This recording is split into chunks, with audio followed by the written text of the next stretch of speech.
whenever you take out, put this thing back in.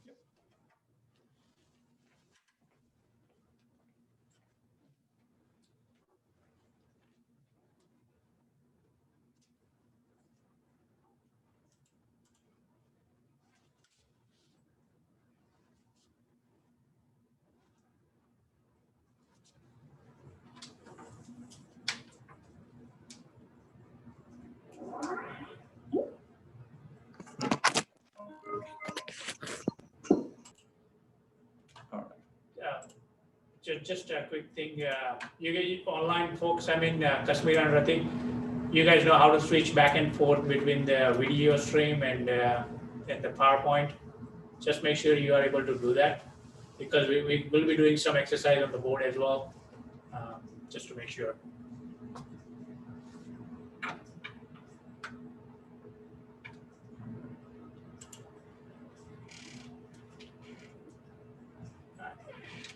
Okay, Dilip, I will be back. All right. See you. All right. So what we're going to do is starting today, we're going to, for today, we're going to start. Can you guys hear me clearly when I have a mask on online? Yes. Okay. So what we're going to talk about it is the Agile framework. And then we are also going to start talking about how to build something known as a stakeholder map. Okay, so that's where we're going to focus today. So last week when we started talking about, we said there are 3 different methodologies on which the software development occurs. And one of them is Agile. Now, the only reason why we're getting it a little bit more detail into Agile, because this is where you're going to start seeing it, most of the companies are shifting to. So when you go in, having this experience will give you a leg up in your interview, as well as when you start looking at the potential opportunities. Okay, so we're going to talk a little bit more around the framework and how everything happens. Okay, so the Agile framework, if you think about it, it is a framework that essentially allows you to get into much more collaborative mode. With the globalization of the software development processes and everything, it's become a more even important to have the collaboration happen between all the team members. But also, as I mentioned, the dynamics has been shifted, where essentially your customers are driving how your product needs to be built, instead of you building a product and sharing it with the customers. What that means is there needs to be a lot more closer collaboration between the people who build the software and the people who needs to consume the software. So in order to do that, essentially, the original Agile framework started back in 2000, or at least that's the initial interaction I started having it, and then I started seeing a trend in the industry. And essentially, the whole purpose of that is to focus on what your customer needs, and then you're able to deliver on that. And then how do you essentially build the processes and your mindset, and the feedback loop around those things is the key. When you look at it out in the industry, there are a whole bunch of frameworks in use today. So the first one you will hear a lot more is a Scrum. Then you will also hear a Kanban and XP. So the first three, Scrum, Kanban, and XP, are the team level methods and processes to work in Agile environment. And the last two, which is a SAFe and LESS, it's essentially a more at organizational level processes. So what I mean it is, if you are a small team, so typically most of the Agile teams is between 6 to 10 people, or they say a lot of times that the 6 plus minus 3 is the ideal size of the Agile team. And it depends on, and that number has came through the science, where they talk about is, what is the most effective way to communication among ourselves? So anytime you have anything less than 3, you're not doing a group level communication, you're doing a one-on-one. Anytime you have a more than 9 people, your one-on-one path of the communication is so many things so that you will start seeing a natural subgrouping happen within the teams. So it is like one too many. Yeah, but like when you think about it, if there are 10 people in the team, typically you will start seeing it that like there are certain 5 people will form a group, 5 or 6 people, and the other 3 or 4 people will form a group. So you are now still working into 2 groups instead of working as a single team. So that's why the recommendation is ideally you kind of keep a team size to be less than 10. Okay. But for very big projects, right, you're not going to have 10 people is not sufficient in order to build the whole system in a timely manner that they're looking at. That means you're going to have multiple teams working on it. So how do you essentially work in an agile way across multiple teams, still communicate it, collaborate, and still continue to have that individual team identity, but have all of them focused to build on the same product. So that's when the SAFe and the LESS comes in. Okay. LESS stands for large scale Scrum, and the SAFe is essentially Scrum Agile frameworks. Okay. Again, they're not tools. These are frameworks. These These are are not frameworks. tools. Okay. These are the process, and we're going to talk about the Scrum process. Okay. Okay. And Scrum is, I would say, is much more defined process, even though it gives a lot of flexibility to perform some customization. But all the other one, XP, it's essentially nothing but the pair programming, or it's more centered around software engineering practices, versus Scrum essentially allows you to do it across all the different types of projects.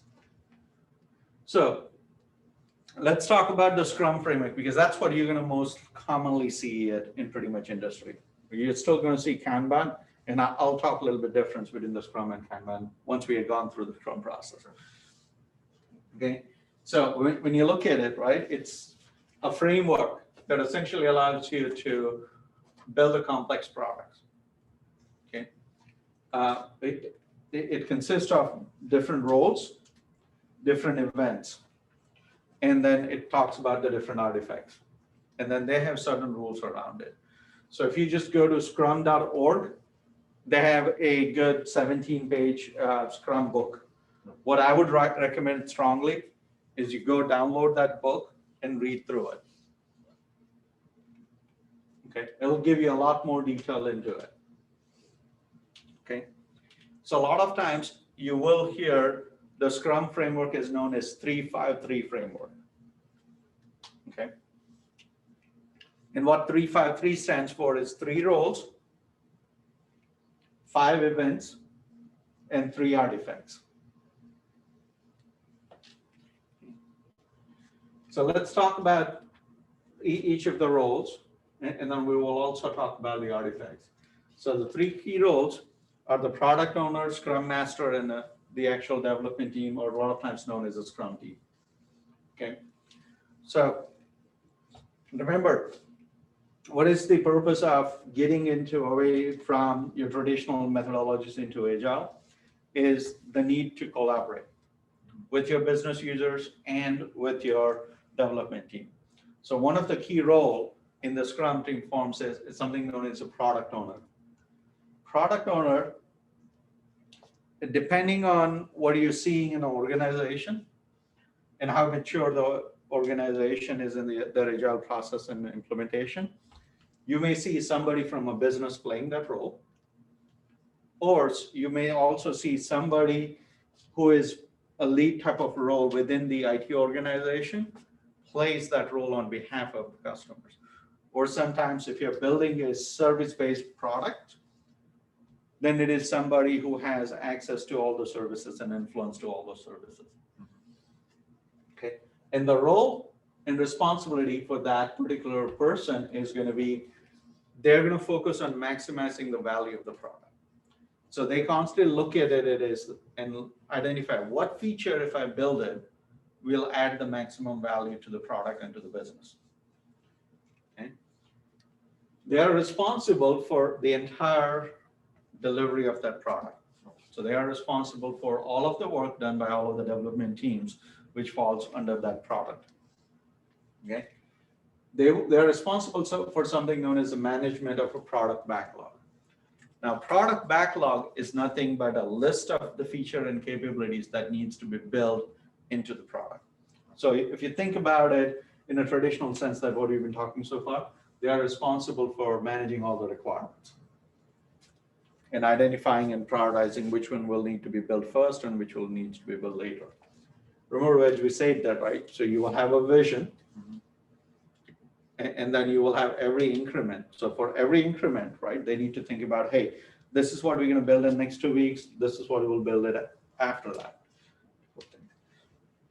And that's how, then the way they accomplish is by ordering the product backlog. Okay. So they literally, like, it's kind of, if you have 50 requirements, ideally they will just go through it and just say, hey, I'm going to order them 1 through 50, where 1 being most important and the 50 being the least important. Okay. And then they are also responsible to making sure the development team understands what each of the product backlog item means. Okay. The second role is a Scrum Master role. So this is somebody who is essentially, when you can think of it, is a servant leader of the team. Okay, so there are 2 terms here, right? So servant and a leader. So this is a mindset that you need to think from it, is that they are leader of the team, but they are also serving the team. They're focused on serving the team. Okay, so the way they serve it is by making sure if the team has any roadblocks or impediments, they focus on it, try to get those removed or resolved. If the team has a dependency on some other teams to get their work done, then they will go make sure that there is an interaction and the understanding in terms of how those collaboration will happen across the teams, and then they get resolved. Okay, so they focus on also identifying what are useful and what are not useful. So typically in a bigger organization, you will have a hierarchy and you will have a lot of people wanting to know what is your current status of the project, is this and that. And they all tend to come to the team and just keep asking it. So Scrum Master typically, like, it's kind of shields the team and says, hey, you know what? You don't need 500 people coming in asking the product status to you. We'll just make it visible to that, and then you keep focusing on working it. Okay. They also work closely with the product owner to manage the backlog. Okay. And they serve the organization by leading and coaching them into Scrum adoption. That means they help the organization level, not just within the team level, to understand that how the Scrum works and what is the maturity and how to eliminate what we call it as a lean and waste type of activities. So we try to be lean. That means you do only what is needed, and anything that is not needed, it's a waste. So it's taking you away from actually delivering the value for the customer. Question. Uh-huh. So the backlogs are only created by a product owner, or is it like a meeting between product owner and Scrum Master when this is decided? So hang on to that for a moment. Okay. Okay. When in a couple of slides, I will start talking about the overall process, and then I'll also talk about how the backlog gets created. Sure. Actually, I think this is also a few last question, but based on your experience in this IT world, can you just throw a practical scenario, like from management hierarchy perspective?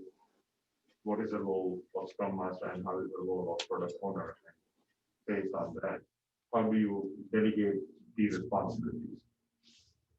So it becomes a maturity. I'll give an example, right? So like it's, at JP Morgan Chase, I've kind of played many roles, right? One of them was kind of being a head coach for all of the Agile transformation for the entire consumer and community bank. Then I kind of stepped away, and I'm kind of playing right now a Scrum Master and like it's having another organization to start thinking and going into the Agile. Same time and focus on delivery also. Transitioning everything that we do it internally to much more from a customer focus rather than just a product focus.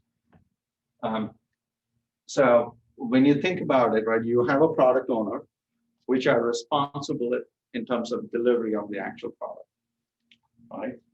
But in order to deliver that product, right, there's going to be multiple teams. So the Scrum Master works very, very closely with the product owner, right? And the hierarchy, it depends on where or in different organizations, right? So typically like Scrum Masters are kind of either report directly to the senior leadership or they are closely associated with senior leadership in terms of the delivery chain. Okay. So if your product owner is on the business side, then the Scrum Master typically are not in the same organization, they're in different organizations. But if you're like it's more a technical product, then essentially you are much more aligned into the same organization as your product owner. But you kind of sit very closely with your senior leaders in terms of making sure, because you are working closely and serving the product owner to manage the backlog. So there is a lot of strategical discussions happen that you get engaged and involved into it. Right. So that's the role.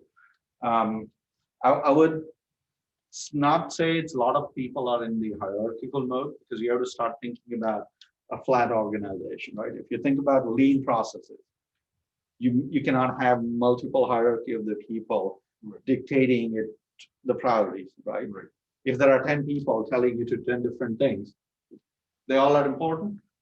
None of them are important, right? So you have to think it from that list. In a lean sense, it's essentially you have a streamline and then you have access to all of them. And then you need to have an ability to challenge it. When there are 10 people comes up and says, all 10 are important, you challenge, it, no, it's not. Right? And so essentially help the product owner. Even the product owner at the end of the day decides which priority, but as a Scrum Master, you go and help them and challenging says, no, this is not the way. Here is why it can't be that way. So you get into a lot of discussions. Now, you may also have somebody who is a junior who is playing Scrum Master.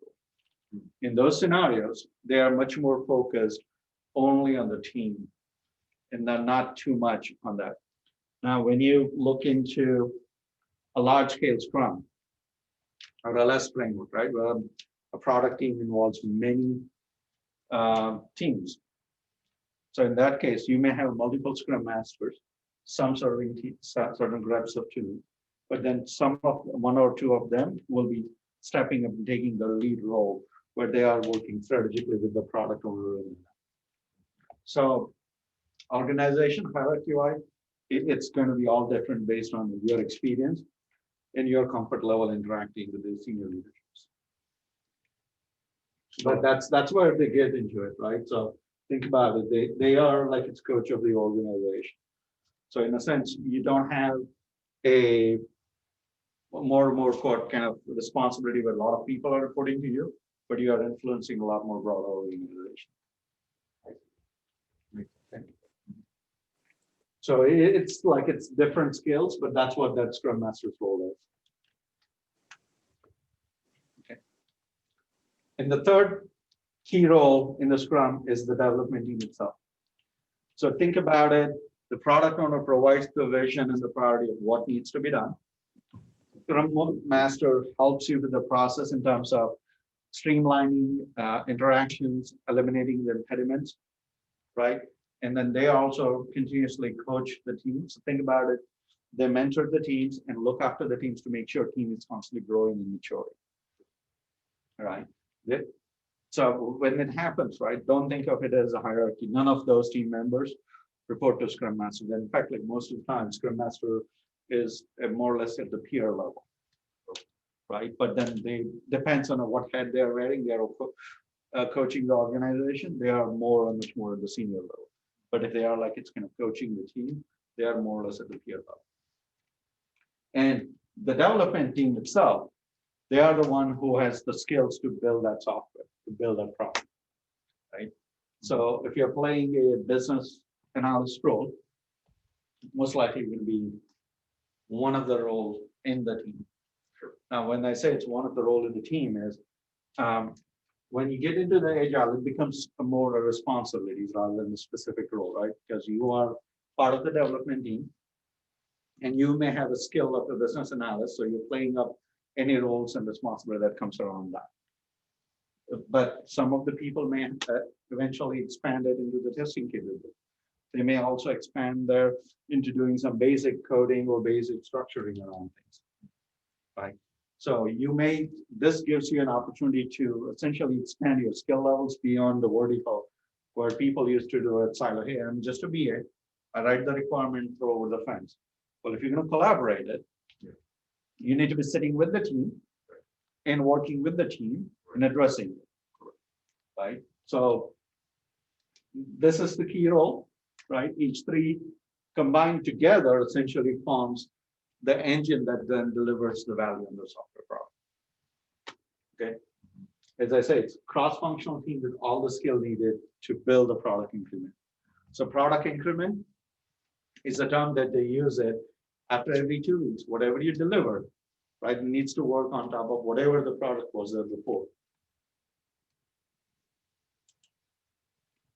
Okay.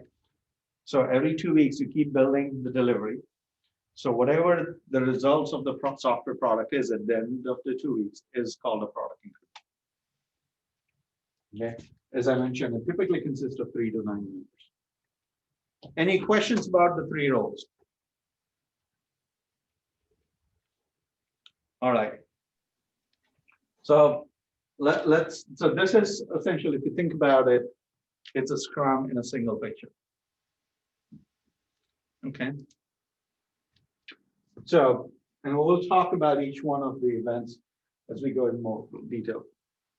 But Kashmira, you asked about, hey, exactly, how does the product backlog happen? Who is responsible for creating it?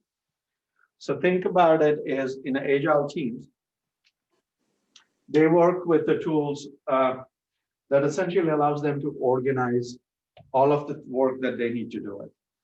Jira is one of such tools. You will hear a lot more in the industry about either the Jira or Microsoft Azure DevOps, okay? Or you will hear something called as Rally. So there are it's 4 or 5 different tools available in the market that people use it. But think of it as nothing but a list of items that we need to build it for the software product. It's all of the requirements that you collected them. However, these are at the feature level. So if you look into the custom creation example that we talked on the first day, right? So when they had to build it, they had a whole bunch of capability, right? So one of them was flexible in terms of setting the price, right? So you may have that as a one feature. Another feature is they wanted to be able to track the entire order, right? So order tracking may be another ability. Ordering online was another capability. So all of those are features. Now you take those features and break it down into a lot of requirements. Okay, so this kind of essentially identifies what something known as a story. Okay, so one of the terms mainly they used in Agile is a story. Story is nothing but you can think about it as a high-level feature description that needs to be accomplished. And you can take that, and if you can deliver that within the 2 weeks, you keep it intact. If you think it's going to take more than your sprint duration, then you break it into multiple parts such a way that each one can independently retain the value. Okay, and then what you do it is you list out everything that you need to do it in order to complete that story. And that story then just goes and decides on the product backlog. Now, depending on your organization, they may have some rules in terms of who all can add a story to the product backlog. Typically, anybody from the team, the product owner or Scrum Master can add the story in the backlog. Now, you may have some places where you have also your stakeholders, executive team, or the team in which you are dependent, or they are dependent on you, can also add a story to your backlog. Okay, so Kashmir, think about it, is a collaborative group that keeps putting, here is what I want, here is what I want in the product. And then product owner, essentially with the help of the product team, just goes ahead and prioritize it and says, we're gonna do this first, then we're gonna do this, and then we're gonna do it. That's why you see a order number list within the product backlog. Okay, does that help, Kashmira? Yeah, I still have one more question.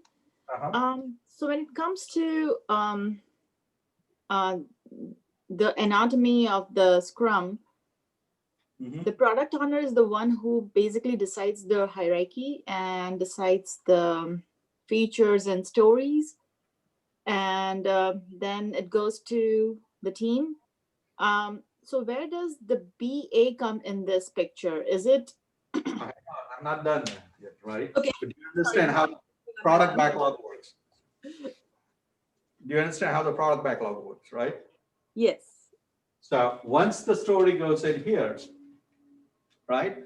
Product owner may have come back and says, yeah, the ability to order online is the most important feature. And that's what we're going to focus in the next sprint, right? Just having an order online is not sufficient information for development team to go and implement it, right? So that's where the BA comes in picture and says, okay, let's just make sure we understand when you say it's implement an ordering online feature, what does that mean to us? So they work with and identify what is the requirement. When you say there is a capability to order online, well, what does that mean? That means somebody can log in into the system. Well, what do you define as a login, right? Well, how do they know that they are a customer, right? So they start putting in all those questions and then go through the same process that we're going to go through in terms of analysis for that one story. And then while doing that, they're also pulling the development team and the users to make sure they all have the same understanding.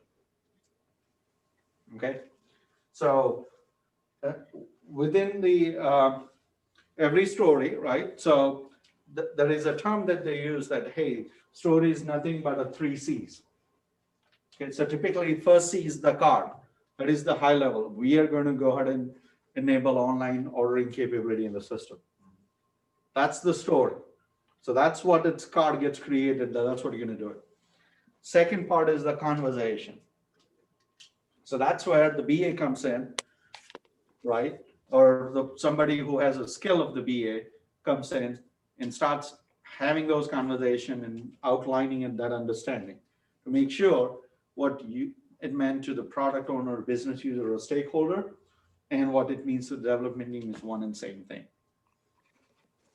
Okay, so that's where the conversation happens.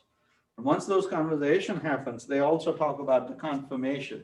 Well, how do I know that the system now has those capability of what you just described in the conversation? So what kind of testing or the acceptance criteria I need to put it in to validate that I'm done with this work?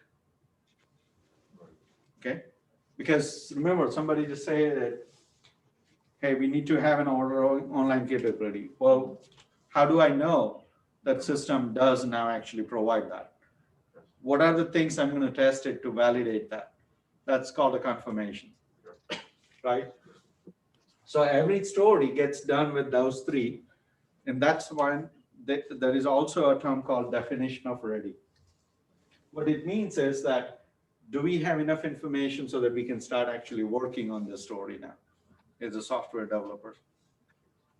Right? So whenever a story meets that definition of ready, that's when it gets pulled in by the development team to start working it. Okay. Does that answer your question, Kashmira? Where does the BA fits in? Yes. So is it safe to say that the product owner is basically drives and holds the project together? So I want you to be careful with that mindset of the project management, right? So when you say that holds and drives together the project, that's the typical mentality in the traditional waterfall that, hey, somebody needs to babysit everybody and make sure they check it what they're doing at that. When you work in a collaborative mode, everything is visible to everybody in transfer, right? That makes sense. So it's not that a product owner is holding it, but that's where, remember, one of the role of the Scrum Master is to make sure the team is delivering on what they committed or forecasted to do it. So every 2 weeks, right, we go through at what is known as sprint planning. So that's the next step, right? From the product backlog, then when you see it, there is a sprint planning meeting. So at the start of every sprint, the team comes together with the product owner and Scrum Master, and they're working to say, hey, based on the team's capacity, how much work we can do it in the next 2 weeks. And then they also identify what work we're going to do in the next 2 weeks, right? So product owner says, hey, let's just do the first 3 stories. Well, but what if that first 3 stories is bigger than the capacity that the team has? So then there is a conversation happens. Well, we can do the first 2, and then we still have some time. So maybe we can put one of the smaller story from the down the stream. Is it okay for you if we pull that story and do that? We're still delivering the work. But we can't do the third one because third one is very big, and it may require its own work on a sprint. So they come together and they identify what is going to be there. So based on what they make a decision that, okay, we all agree that this is what we can deliver it in the next 2 weeks. Then they take that work and tag that as a sprint backlog. What that means is the team is going to focus during the 2 weeks into that work only. Usually like checking the manpower. It is skill, manpower, availability, right? So when you think about it is, hey, it's a 2 week work, right? So typical, the reason I'm keep saying sprint is 2 weeks is that's what it's typically, most of the team does at 2 weeks. Right. More mature team gets into a more on weekly basis for sprint. The less mature team may go 4 weeks, Right. right? But the average is about 2 weeks. So when you think of it, in the 2 weeks, they're just going to focus only on those 3 things that they committed that we're going to do it. They're going to focus continuously to make sure during that 2 weeks time frame, that's what they're delivering. At the end of the 2 weeks, right? So there is some activity they do it during that 2 week duration, and we'll come to that in a little bit later. But whatever they identified in those 2 weeks, they focus on delivering those 2 weeks. At the end of that 2 weeks, they essentially says, here is what we delivered in the 2 weeks. It's finished work, right? So at that point, if you think about it, that ordering online capability is now available in the system. So at the sprint review phase, they actually demonstrated to all the stakeholders and product owners, this is how it's working. It's everybody in agreement that we've done with this work, right? And once they're done, then they go back and do the sprint planning and pull it to the work. Okay. Now, each one of them, there are 5 events that occurs during that. So let's talk about those events into more detail so that you have an understanding of what happens and when I go from here to here. Okay. But one of the other thing I want you to notice it in this, remember we said that there are 3 artifacts as part of the Scrum process. Remember, like we said, 3 roles, 3 artifacts, Right. and then 5 events, right? So product backlog is 1 artifact, which talks about everything that we have it on our plate to work on. Second artifact is a sprint backlog. It says, granted that we have everything, but in the next 2 weeks, this is what we are focusing on. And the third artifact is what is known as a product increment or the finished work. At the end of the sprint, this is what we deliver. Those are the 3 key things that they worry about it. They don't worry about a lot of other things. They just say it's what is on my plate, what I'm doing right now, and what did I deliver. Okay. Yep. So now let's talk about each one of the events. Okay. So the 5 key events, the first one is the sprint itself, which is a container event, which is that 2 week time slice that we talked about. Then they have a planning, daily scrum, review, and retro. And then we will also talk about something known as a product backlog refinement. Okay, so let's talk about sprint planning first. Okay, So typically, at the start of the sprint, the whole team comes together with the product owner. And they essentially sit down and then talk through it and just say, hey, what is the scope for the work in the next 2 weeks? Right? So the product owner comes with that and says, here is my priority, because they have an order product backlog, right? So typically they start talking from the first item and second item and says, okay, do we understand what it is there? Is it ready to be developed?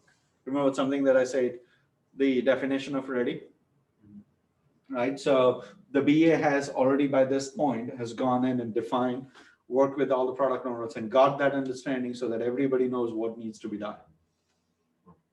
Okay, and if it is ready, then says, okay, this one is good. Well, can we accomplish this in the current sprint? Yes, now let's go and put it as item on the sprint backlog. Then they go through the second item. They keep repeating till they reach to a point where they said, I cannot do that anymore in this 2 weeks. So now that becomes your sprint backlog. Okay, so that essentially, it's the process involved with the product owner. Now, a lot of teams also goes, because this talks about what work we're going to do in 2 weeks. But there is also an aspect of how are we going to do this work in 2 weeks, right? That's a actual design work in terms of, if I have to implement this, this is the type of design, here are the modules, here are the functions I need to build it. That design work or how work is also talked about into the sprint planning. So sometimes you may see it that they break the sprint planning into 2 parts. Part 1 is essentially where product owner is involved and define what we will deliver. In part 2, where product owner just goes away, they may not be there. But the team sits together and says, this is how we're going to do the work in the next 2 weeks. And part of it is important because they need to understand, hey, what skills I needed? Do we have that skills? Do we have any dependency on anybody? What is a dependency? Well, can we do that dependency and still finish the work in 2 weeks? If not, well, the Scrum Master needs to get a help to say, hey, wait a minute, we have dependency. And if that team says, no, we are not ready for 3 weeks to work on this one, then the Scrum Master and product owner need to have a conversation. Hey, we can't do this work because the dependency is not resolved. So it needs to be pulled out from sprint backlog, and then something else needs to be brought in. But they do all those as part of the sprint planning activity. And typically it is between 2 to 4 hour worth of event where they sit and have those conversations and then finalize it. So when they're done with the sprint planning, that's when they know exactly, product owner knows what work will be done or delivered. The team knows what work will be delivered or needs to be done, right? So that's when they call something goes, now let's go ahead and start the sprint. So now they have started doing the work. Okay. Any question on planning? So initially we know that there is a 2-week sprint process. So being a BA, of course, it's like an interaction with the people, right? How we need to exactly work amongst the peers. What would you think it would be like during this 2-week process? There is going to be like a meeting every day? Like no, so hang on to that. Okay. Okay. So I wonder, like, it's going to have the people get away from the mindset of we will be meeting every day. Okay. What it means is we'll be having a conversation. It may not be a formal meeting. You may be just doing an email conversation or phone conversation with one, or if it's needed many people, then that's when you call it, let's go get a meeting and pull everybody in together and do that. So don't assume that in order for as a BA work, you need to have a meeting to do your work. You can always have one-on-one conversation. You can always have many people involved. That's only when you want to grab everybody together. And that there's always going to be dependency, right? People may not be available all the time. Yeah. But we will talk a little bit more when we go into what is known as a product backlog refinement. There is another specific process that you go through. I have one more question. When the whole procedure is going, there would be a lot of questions and a lot of inquiries coming from. So are they directed towards the BA every time when they have a roadblock, or they need to know more details on any kind of project or any kind of sprint when they're working on, how does it work? Does the Scrum Master takes care of that? Or I'm trying to understand the chain here, how the communication goes through between the development team, the Scrum Master, and the BA. So don't think that this is all has to be a formal chain of communication. When you're doing a collaborative work, right? Mhm. You just go and talk to whoever you think is going to help you to resolve your impediments. So it may not always be the BA, it may not always be the Scrum Master. Let's say if I'm trying to work something on the database and I need a DBA in order to help me with resolving that issue. So as a team member, right, I'm not going to go and say, do I need a permission from Scrum Master to talk? Or do I need to tell to Scrum Master, then who will turn around and get that to DBA, right? Don't think it that way. Think about it, the people are collaborating. So I'm empowered to say, hey, I need a result from that. I'll go contact that person directly. Now, if that person comes back and says, I can do it for 3 weeks, that's when you involve Scrum Master and say, wait a minute, guys, we have a block here. This work can be done for 3 weeks, but we have already brought this in sprint. So potentially we may not be able to get this thing done today or in this sprint. That's when the conversation happens. Otherwise, you're free to do it. So if like it's a developer just says, hey, I don't understand exactly when you say they're going to log in. Well, exactly how they're going to, they're envisioning they need to be logged in. So they just sit down or like step up and just go talk to the BA, says, hey, this is, I'm trying to understand how they will be doing it. Can you tell me how the thing is going to be done? If the BA already knows the answer because they have already talked with the end users, they may say, oh, we need to do it this way. Right? They can have that conversation. Or if not, they said, hey, we don't know. Let's just hold on. Let me just pull the user in it or the product owner in it, and let's just have a conversation right now how it's to be done. So that's how it happens. There's a lot of whiteboarding happens. So Dilip, as I understand, a Scrum Master would be someone who would find resources or send the team that route if something is lacking or which person is capable of doing that particular thing within that given time. But a BA is someone who's going to have an overlook of the business perspective of everything. I would not say everything. So think about it as a responsibility, right? Mhm. The PA's role is to make sure that you represent the end users properly through the requirements. And if requirements are not understood, you facilitate those conversations. That's the key. Right. And a Scrum Master, people won't go to a Scrum Master if they have issues with the understanding of other requirements or. No, they go directly to the. Don't think Scrum Master as a clearing house that has to approve everything that the team needs to do it or talk with others. Think of a Scrum Master as somebody who's kind of keeping an eye on it and just say, hey, as a team, we decided we're going to do this 3 features in 2 weeks. We are 8 days into that 2 weeks time frame. We are not even those features. So they like start having a conversation with the team. Hey, what is preventing from us? Did we underestimate the work that needs to be done? Or do that? And then they start having a conversation with the product owner and say, hey, we may not be able to do this. Here is potential things. Here's the impact. Okay. They may also look into it and say, hey, if the team is kind of like it's signing it up too much, they usually like it's throw a red flag and team says, do you think you can do that? We did only this much work in the past 7 sprints as an average for every sprint. Now, what you are committing is that we'll do 3 times that work. What makes you think that you can do all of a sudden 3 times the work? Okay. They also look into in terms of it's, hey, if the team is not collaborating and then they are just saying, hey, I'm waiting on something, and then the other person is done, but they're not sharing information and ignoring it. Those kind of things that they overlook in process to make sure the whole engine runs smooth. That's what their role is. Right, and the BA's role would be more on the understanding level. Precisely. The BA is, hey, I'm going to help you to make sure we build a product that meets the customer's expectations. Sure. But Dilip, I have a question. So can I say a product owner can be a stakeholder?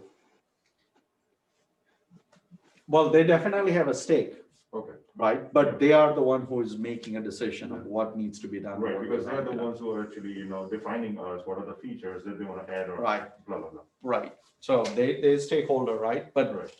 they are different types of stakeholder. So think about most of the stakeholders, hey, I need to get this from you. Okay. Right? But they not necessarily are in a position to dictate it, this is when it will happen. Sure. Right? Versus product owner dictates that this is what it goes first. I want you to do this first, this last. Sure. Now, obviously, they will have a conversation with the team because there may be some technological dependency on certain things. Right. Mhm. So they have to keep those things in mind also. Another aspect that in the sprint planning happens is when they talk about, hey, here are the skills that we needed in order to complete that task. Mhm. What if the team doesn't have that skill? That's where the Scrum Master gets involved and says, okay, wait a minute, guys. If you don't have a skill, right, typically what you have is you have two options. One is you have somebody in the team raising their hand and says, hey, I'll learn it. I'll learn on the job right now, and then we'll figure it out. Okay. But then it'll take a little bit more time because we have to learn it first and then implement it, right? The second option is getting an infusion of somebody who has that skill into the team during that sprint, right? Mhm. So a lot of times people think about consultant or whether it's an external or somebody else in the organization, they know it. Let me bring them in and says, can they be part of our sprint helping us accomplish this? Mhm. And while doing that, the Scrum Master also makes sure that somebody from the team is shadowing it, so they learn it. So the next time they need that skill, they have that skill in the team. So you have mentioned a couple of times special word skills. Mhm. We are yet to discuss about the skills of BA, right? Or So we will keep talking, right? We'll So keep we're talking. gradually talking, right? One of Right. the most important skill we talked about right, is a requirement management, sure, right? right. But how do you do that? What tools and techniques? We'll continue to talk. Okay. I have a Right. question. This skill, when I'm talking about, I'm not just talking only the BA skill. I'm talking the development skill. I'm talking about the database skills, whatever it's needed to get the work done for that particular product. Okay. Go ahead. Yeah, during the sprint planning, the BA has to take the minutes of the meeting or like jot down. Again, don't get into the minutes of meeting. That's what I'm saying.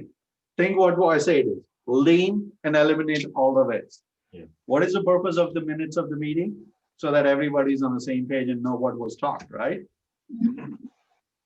If entire team is there, who else needs minutes of meeting? Nobody, right? Right. Why would if the senior leaders comes in the organization and say, I need a minutes for every sprint planning, my first reaction as a Scrum Master is you have no business to know what we talk about internally. All you care is what work is going to get done in 2 weeks Mhm. and who all is working on it. That's all you need. You don't need anything else. Okay, and that we will learn in like next sessions, right? How to. So as a Scrum Master during the sprint planning, essentially what I do is I make sure team understand their capacity so that they commit the work that is kind of within that range. 2, product owner identifies what is the most important things and make sure we all have that common understanding. And 3, all I do it is within the tool, I just drag everything that is needed to be done, that everybody agreed it. I put it into the sprint backlog. That's all. That's all. There's no minutes of the meeting. It's everything is conversation. Everything is happening in real time. Mhm. So when we are done with the sprint planning meeting, we already know. We start the sprint. People know. Start picking up a story and start working on it. Okay. And that's what I actually, and you always emphasize on the fact that as a BA, you have to make sure who are the key players that you're dealing with. Yes. So, because we are the only ones who are actually a bridge between the business side and the technological side. Right. Yeah.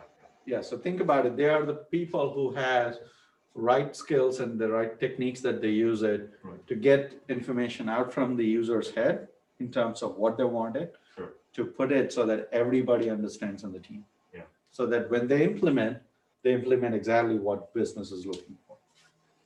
Can I ask you one more? Uh-huh. If you say about users, Mhm. do BA just throw randomly, like asking question to any of the outside world? Now, there is a skills There's a skills. we're Okay. going to talk about, Okay. Okay. right? Yeah. So there are various things and various techniques you use it to collect the requirements. Okay. And then the key skill that you needed is to read the situation and identify what techniques to be used when. That's the key thing that BA requires. Dilip, are we going to learn Scrum Master and BA hand in hand, like together? We're not going to talk more about the Scrum Master. Okay. What I'm just telling you, it's the different roles within the team and how actually Agile works it. So that Right. now, once you understand that, you have a clarity, because when you go, most likely in the workforce, you're probably going to work with a lot of times Agile teams.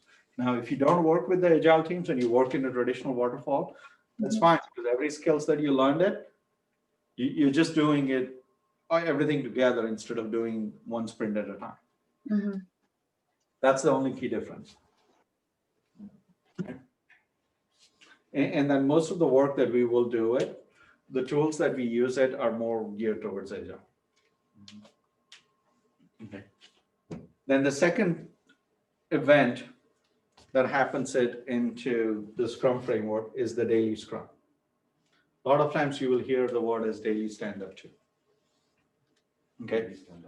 So this is, when you think about it, it's every morning, the whole team gets together and they talk about just three key things. Okay. What work we did yesterday, what work we're going to focus today, and what are my roadblocks. Okay.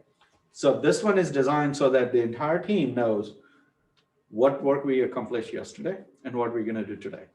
So there is no more than 24 hours of time gap from a communication from one team member to another team member. This ensures that. But this also gives the BA an opportunity to know, hey, where does the team needs help? Where do I need to step up to provide an additional detail? Be it a confirmation criteria. Remember, we talked about acceptance criteria, or be it, hey, they need a little bit help in understanding what this needs to be done. Because the team would be talking about, hey, this is what the story I'm going to work on today. I need help in understanding this. So now you understand it, where do you need to put your focus on a daily basis? Okay. Same thing goes for the developers also, right? They know, hey, who is working on what, if they're working collaboratively. This is where it comes in.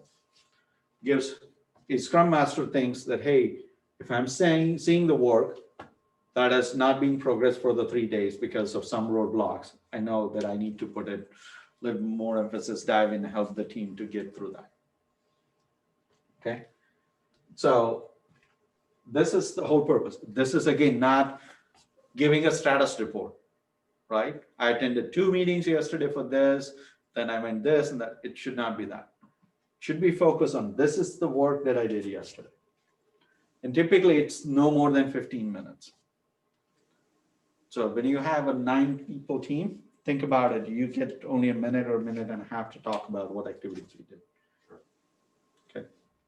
And the more mature team is, the more collaboration is, then they don't go individual people. They just say, hey, this is the work we did it from the sprint backlog yesterday. This is the work we're going to focus tomorrow or today on the work. Okay. So Dilip, yes. is BA involved in this? Because is BA an attendee of these daily Scrum event? So go back. What did I say? BA is part of what? The development team. Development team. Okay. What is this designed for? Look at this. Attendee says development team, Team, Master. Scrum Master, product owner, and stakeholders, optional. Yeah. So typically what it is, your product owner and stakeholders both are optional in the daily Scrum. It is essentially internal team meeting or internal team event, which says, this is what we did, this is the struggle where we have it. What this represents is an accountability towards each other. Are we helping each other to make sure that we all are working towards the common goal that was defined in a sprint backlog? Okay, so it's BA's accountability towards the development team to make sure the development team understands what all needs to be built. Right? Okay, that makes sense. Thank you. Think about it, right? As I said, if nobody's making a progress, that's a red flag. The team needs to come and talk through it. Typically, like it's in a mature team, like it's with a size of 6 to 9 people, I've seen that we are done within 5 minutes or 6 minutes, the whole daily Scrum. Okay. Then the third event towards the end of the sprint happens as a sprint review.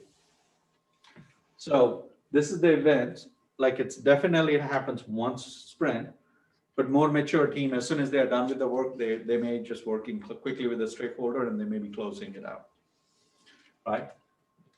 Some teams may not. So eventually, a lot of times when everybody is working on different parts of the system, they just bring it everything together towards the end. And then in the review meeting, you're going to have your stakeholders, you're going to have your product owners. Potentially, sometimes you may even have some of your users watching you, okay, and the development team and Scrum Master. What they do it in this one, they do two purposes. The first one they show it is actually they demo it, what work we accomplished. So it might be a software demo, if you're building it and deliver something complete on the software. So we may be showing that. And then you also have a conversation. Hey, when you complete that, is there an impact on the product backlog? So did you learn something during the sprint that may cause some of the priorities to be shifted? You may run into a roadblock during the sprint. They may kind of push you something. You may not be able to finish all the stories. You may have finished part of it. Then those needs to go into the next sprint. So that's again an impact on the product backlog, right? So they essentially get the feedback. Also, since your stakeholders are going to be there, they said, oh yeah, I see what you did it. But you know what? Now that I see it, I don't want it this way. I want it to be a little bit different and I want this way. Now that changes it, right? Because you may have to go back and tweak it or update the things that you delivered to reflect what the feedback that you got it. So all of those conversations happen within the sprint review. And it typically lasts for about an hour, or sometimes it may go a little bit over if there is a lot of conversation. But that also gives a sign to the business analyst that, hey, if the users are changing the mind, maybe we need to apply different techniques to get the further details out next time, right? So typically one of the things we will see it later is building it out of wireframes, right? So maybe we may need to consider getting the feedback on a wireframe sooner and for more people so that we get a much more accurate for the development team to work with. Okay. And now the last event is a sprint retrospective. So this is typically, it's only for a development team, Scrum Master, and product owner. It's not for the stakeholders. And sometimes development team may even vote it to keep the product owner out of this too. But the purpose of this particular event is to reflect it and how the team worked during the last 2 weeks.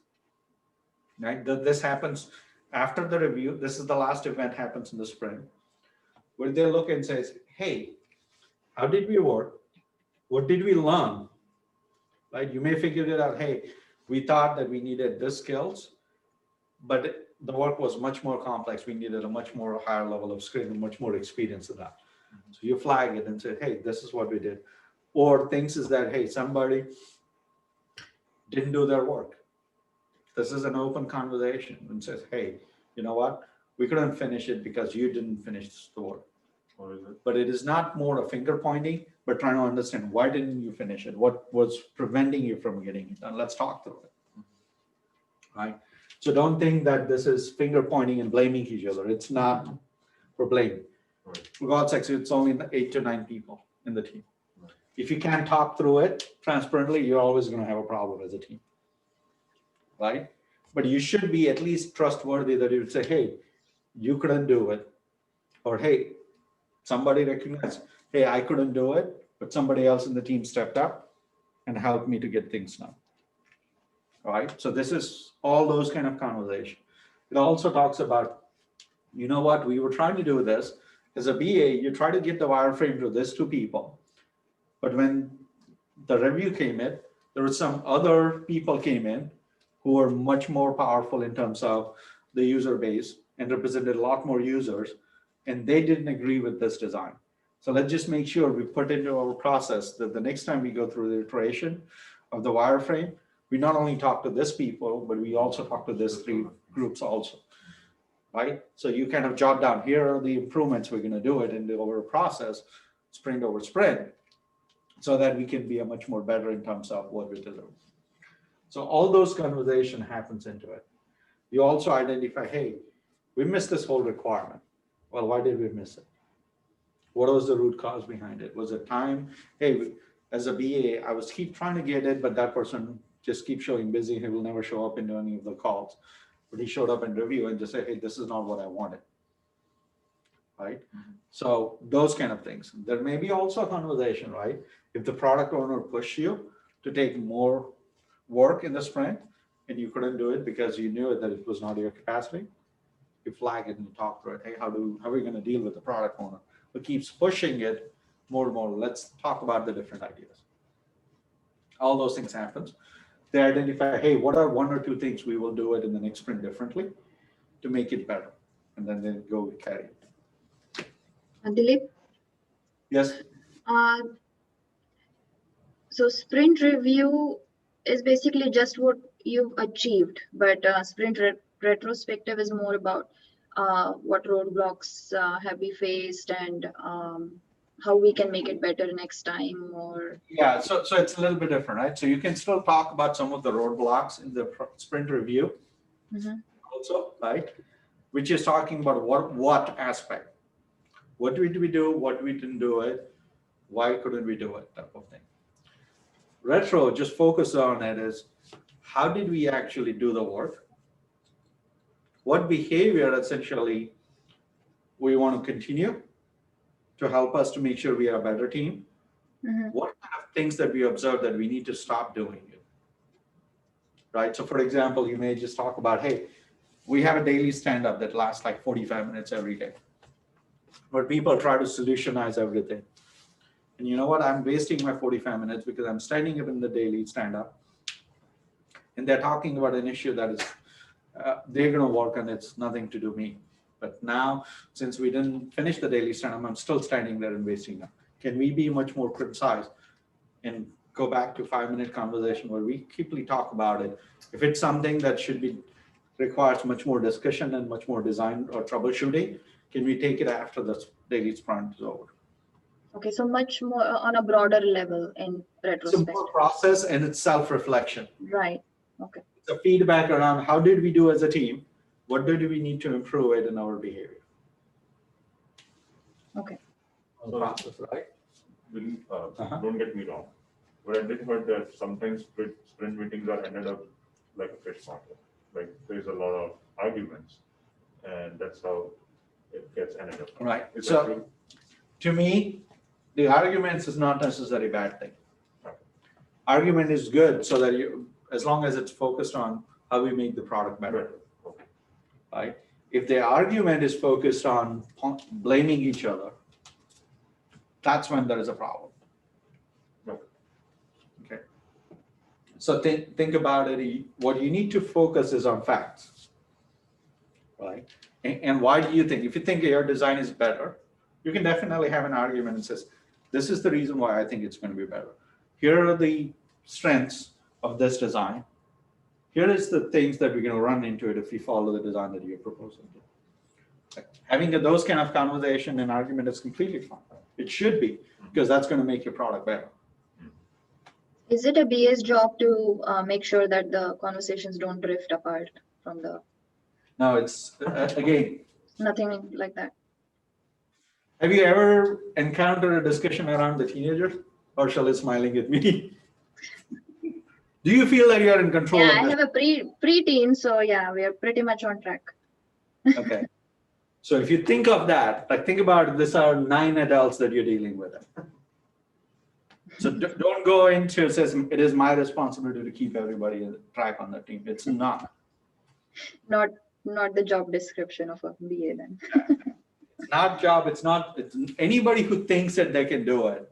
Please bring it to me. I want to learn from that person. It's more around holding each other accountable. Mhm. That means it's not finger pointing and just say, hey, I expected you to do this, right? Here is why, your skill, right? So if you are a senior team member, you're expected to take a little bit heavier role and heavier responsibility in terms of drafting the design and everything. But that doesn't mean if you're a junior, you can't take that responsibility. But it's just about understanding everybody in the team and who is willing to step up to do what is the key. Now, you may still have the manager show up in the meeting and just make it everybody clear, this is what you're going to do it. That can happen, right? But the intention of the whole Agile and Scrum framework is that you are self-driven, independent, self-organized teams. Okay. And it's all goes depends. I've seen it scenario even within the teams where if somebody is a constant pain in the team, eventually team votes out them by helping them to find another job. Okay, that happens. But as a BA, don't get drifted into any one of those things. As a BA, focus on it is, what did we learn it during the sprint that we can do it better to get the team through the solution much more quickly and much more efficiently of what the end user was wanted. So when you're sitting in the review process, you listen carefully to what your stakeholders are saying against the product and says, hey, yeah, it's great, but can you add this or this? So that's a pointer for you to say, hey, I may have to have a conversation. If it's not understood, let's go back to that stakeholder and say, hey, you mentioned this and this. Can you elaborate more on it? Is this what you look like it? Maybe draw some wireframe and just show it to them. Just, is that what you meant it? Or is this what you meant it? So those are the kind of opportunities for you as a BA to listen it and then constantly improve. Now that you have knowledge, now you know that, hey, if you're going into the next project, what kind of things that you learned? What are things that you learned it from the current one that you can apply it in the new one? Okay. Those were the 5 main events, right? Sprint planning, daily scrum, sprint review, and sprint retrospective. In addition to those 5 events, if you recall it, right? I'm going to go back to here. Okay. What do you do in the sprint planning? Is you pick it up things which are ready and bring it to this. So somebody has to constantly work on this to make sure the next item is ready, next item is ready, next item is ready. So that process is a product backlog refinement.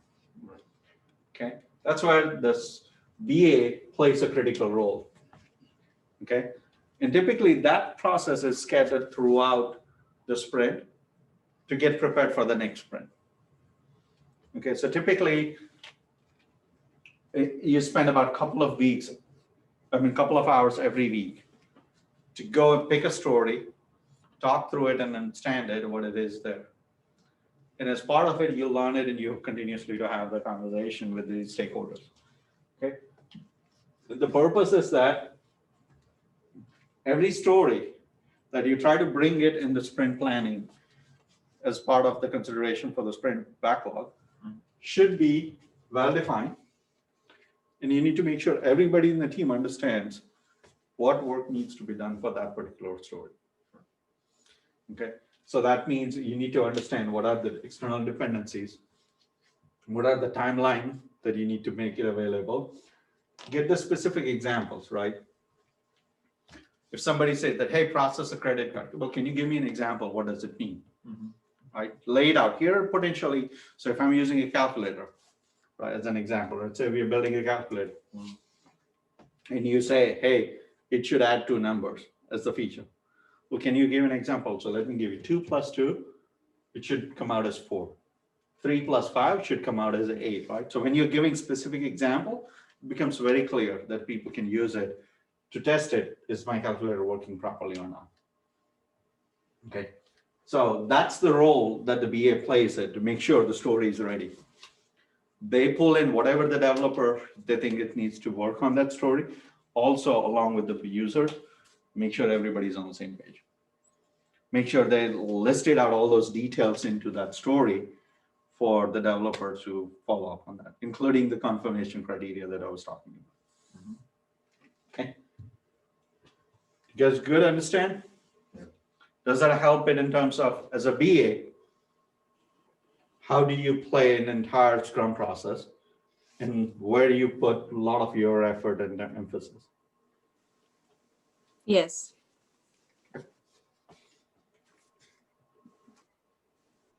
All right. Good so far? Okay. So let me briefly talk a little bit about Kanban. Okay. So if you're doing a Scrum, what you do it is you define things at the start of 2 weeks, sprint. This is what we're going to do it. And then you work on that. While doing that work, you do not worry about product backlog or anything. Okay. That's what you do it. And at the end of 2 weeks, you deliver because you have now time cutoff. This is what I deliver. Kanban works a little bit differently in the sense that you still have a product backlog. You still have prioritized that product backlog by product owner. But instead of doing it every 2 weeks, that this is the work I'm going to do it, you take a story and you take it that through the conclusion, or you work on it till it gets blocked that, hey, I'm dependent on somebody else. Once it's done, then you go back to the product backlog and pick whatever is at the top of the backlog and then work on that. Okay? So it's a big random. Not random. Okay. Pick whatever is at the top, Is it? Okay. right? So what happens is product owner is continuously updating that to put things on the product, whatever is on the top, and then do that. Okay. Okay.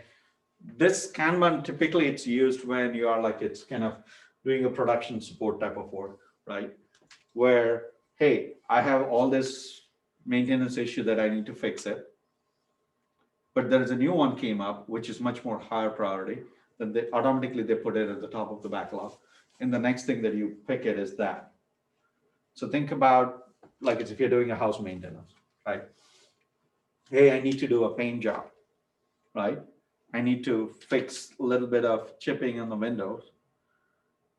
I have all those lists, but all of a sudden comes in, there is a water leak, right? You would assume that the impact of the water leak is going to be higher than having something not painted, right? So the next time the maintenance guy comes, you said, so you fix that water leak first. Paint can wait till the afternoon, but you need to fix this thing first. Same way, in a Kanban, right? If your priorities are constantly changing, then your work keeps coming. Product owner identifies where it fits in the backlog. Does it needs to come at the top? If it comes at the top, now you're not waiting for 2 weeks to pick that work. That work can be picked right away as soon as somebody's available to work on it. It's all about high level priority. It's all about high level priority. But the difference is Kanban is works it when you have a continuous input coming in to the team for the work.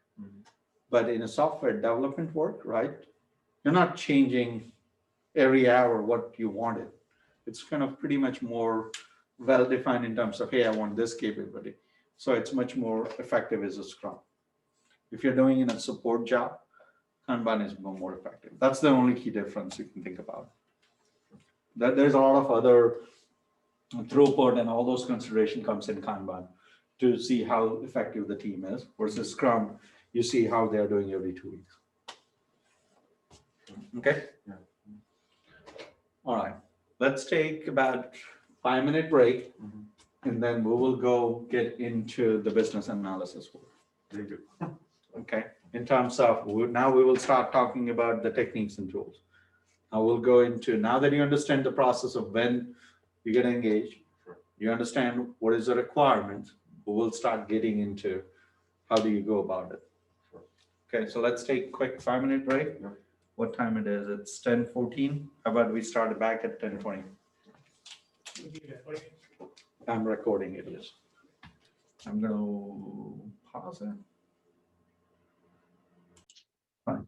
Is everybody back? Yes. Is Rati back? Yeah, I'm here. Okay.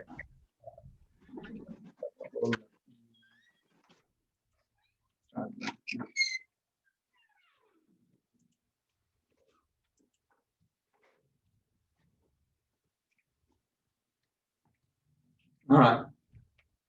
So let's dive a little bit more deeper now into the business analysis. Well, what do you mean when somebody says that, hey, you need to analyze these things or you need to analyze, right?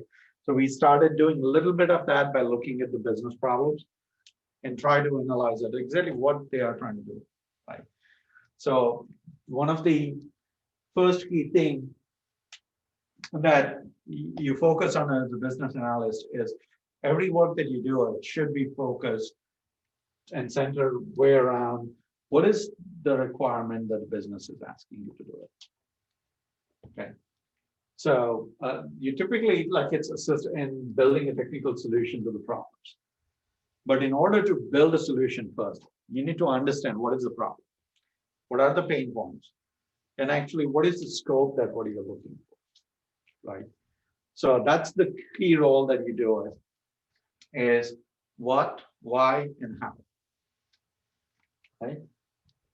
Then the other role that you have it is typically, if you look into the engineers, right, they are much more wired to talk about the specification and the details, right? They can't deal with any ambiguity. So as a business analyst, your role is to eliminate as much ambiguity as it is for the ID guys, right? And typically, when you're talking to the business users or your end customers, they're not as much concerned about specific details, right? They are talking more about, hey, this is what I'm trying to accomplish. This is what my goal is, right? So you essentially help to eliminate any ambiguity that they're talking it to, so that get as much precise information which is possible from their mind into the paper, so that you can explain that to the IT guys. Okay, that's why one of the key role is to make sure you're able to speak both the language, the user language, and the IT guys language. So you are, think of it yourself as a translator, without losing the intent and the meaning of what is required.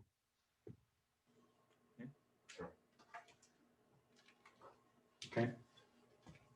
So now let's talk about what is analysis, right?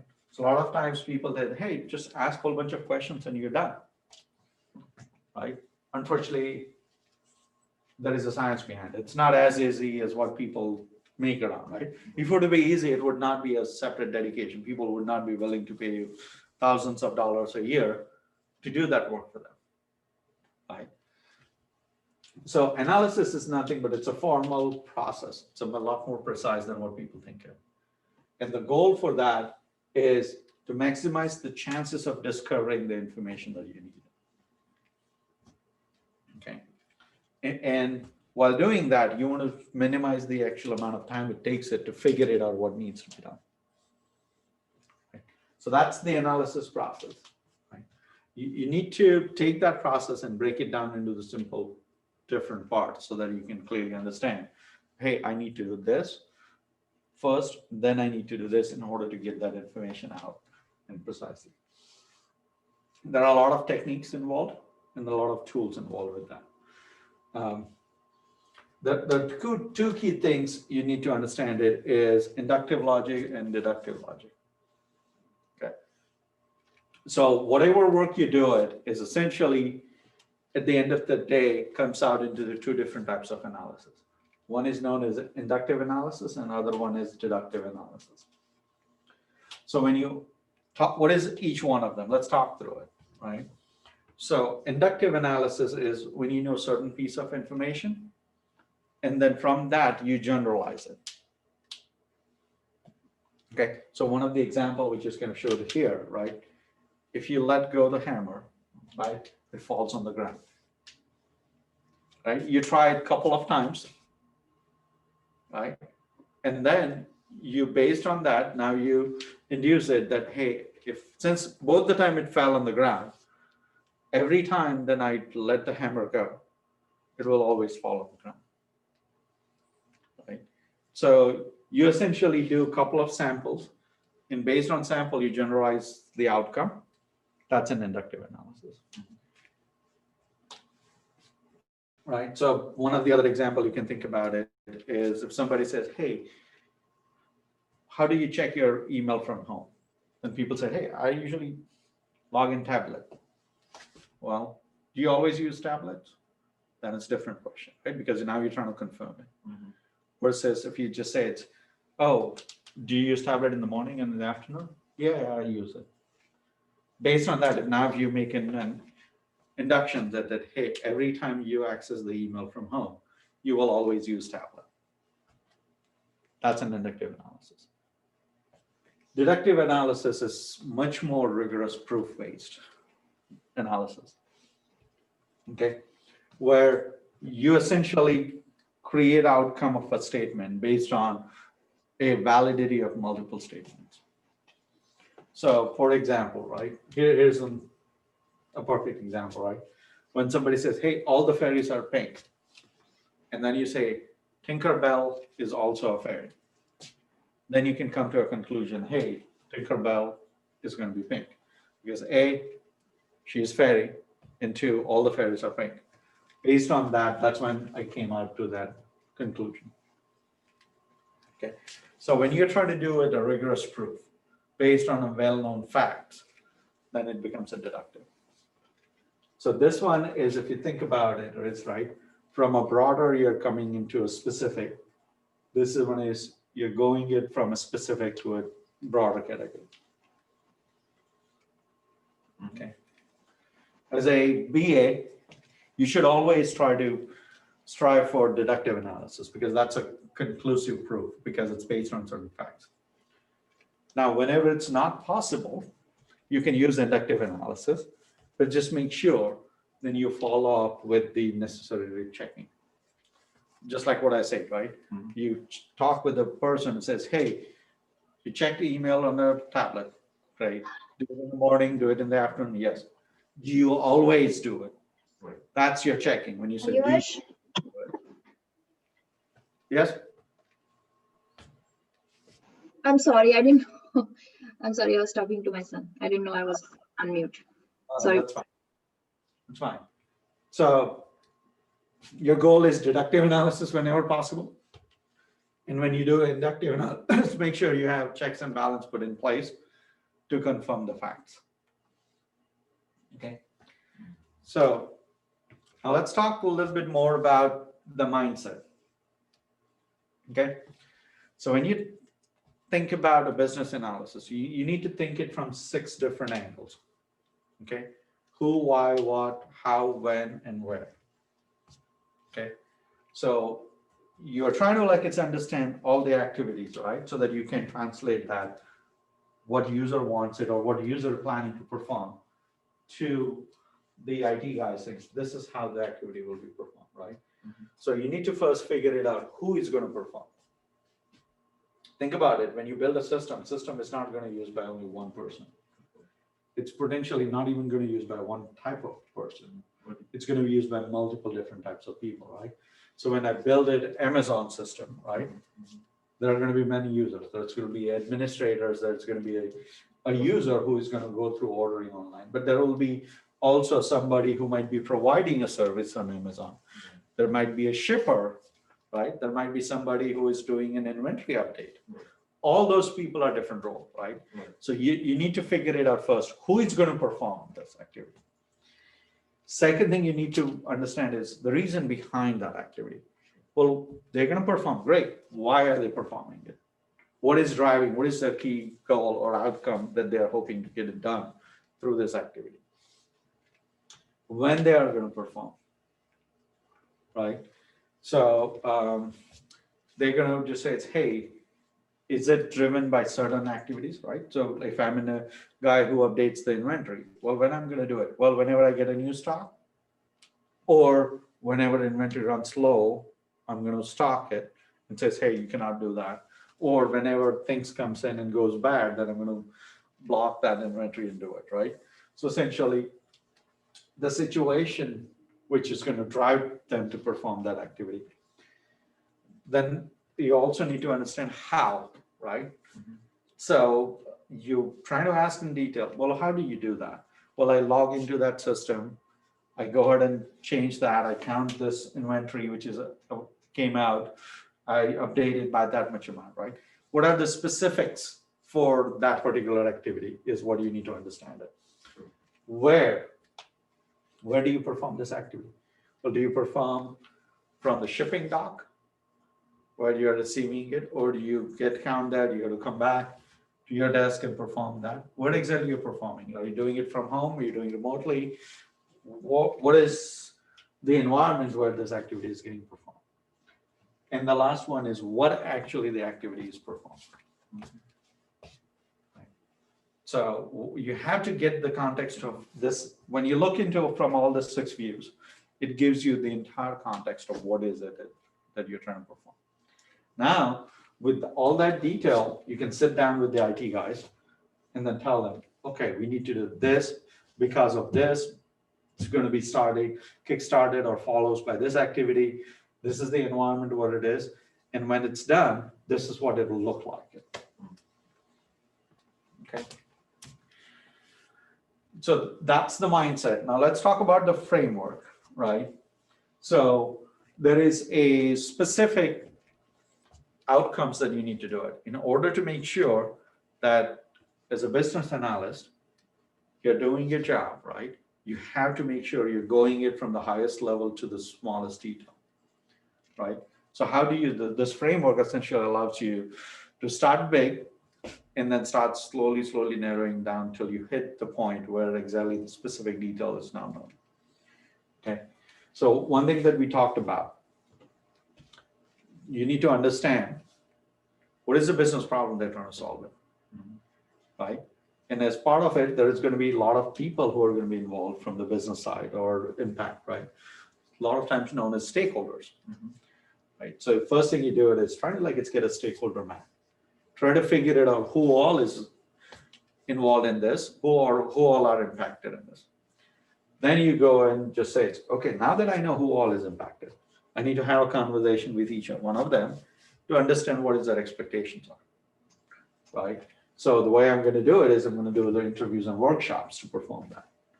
Once I have understanding of who all, I'll go map it and make sure I talk with everybody. And the way I can do it is either interviews or I can conduct the workshops.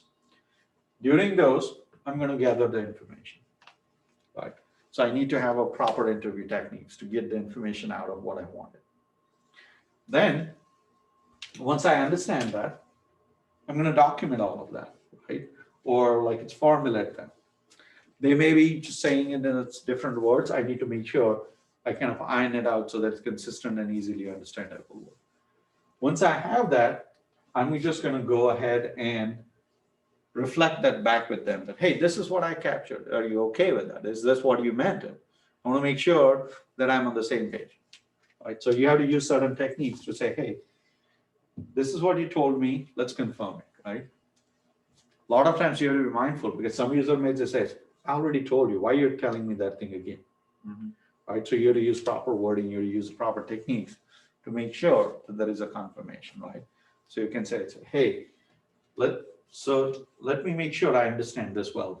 This is what you said, right? So now you're confirming it that, hey, I acknowledge that you said this. I want to make sure I captured it right way, And then if I'm able to replay it back to you exactly the same way that you understood it, then good. I got it what you're looking for. Right? So that's what it is, like sharing the understanding of the requirement. Then you will also have to be able to take that same understanding and share it with the IT guys. And this is what the user wants. Okay. Then you also need to understand it is at a high level, how this information or requirements will be used to implement the solution.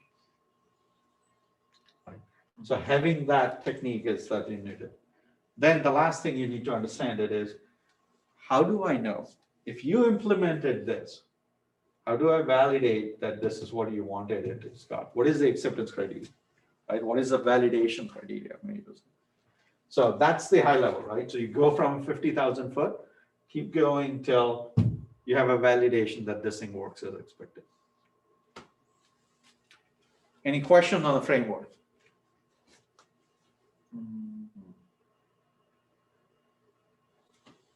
Good. Online, any questions? I'm good. Thank you. All right. So let's talk about the stakeholder maps. Right. So let's start at the top. What is the high level? Who all are involved? What is the impact? Right. So this is a simple method identified to say who all I need to talk, who all are impacted with this. Okay. Again, this is a living diagram. So every time you expand the system, remember we talked about, hey, I'm adding more features. Great. You're adding more features. Let's talk about who all are the stakeholders.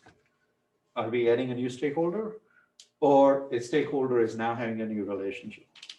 Dilip, I'm so sorry to interrupt. In the previous slide, the high level understanding of how it will be implemented. So the BA just needs to understand the IT side of it.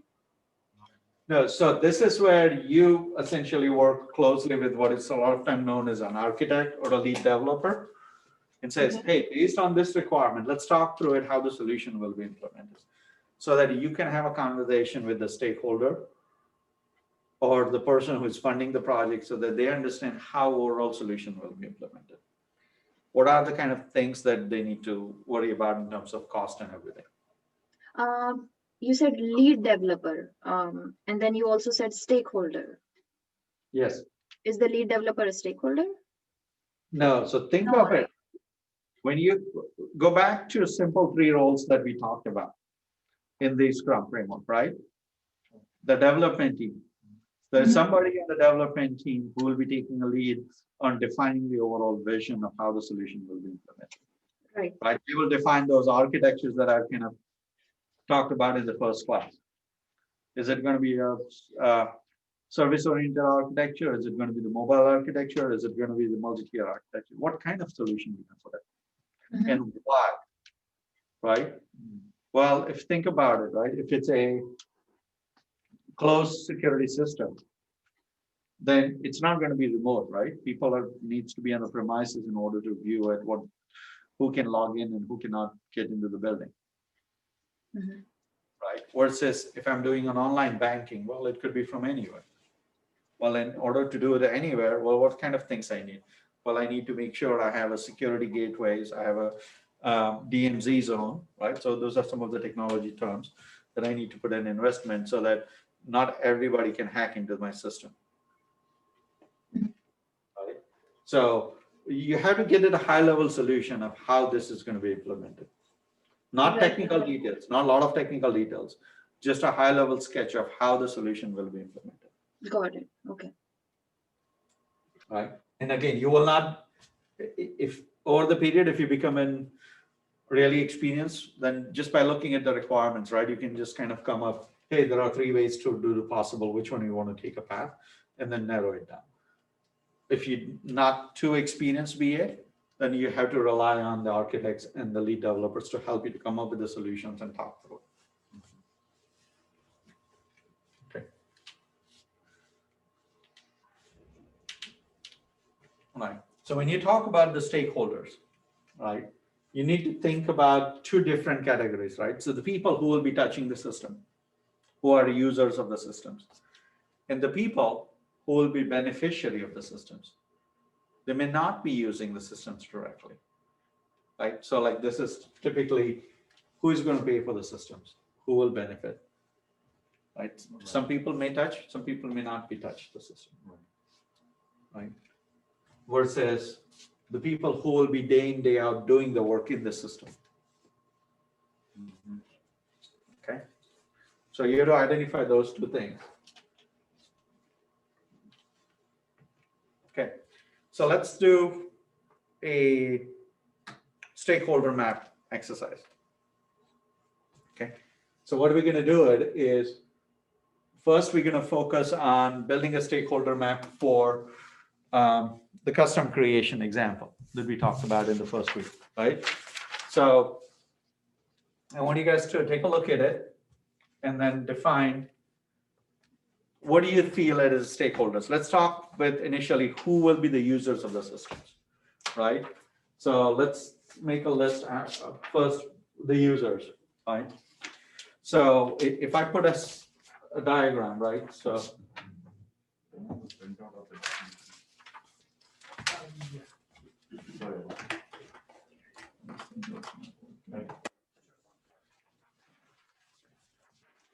So if I put this system at the center, right?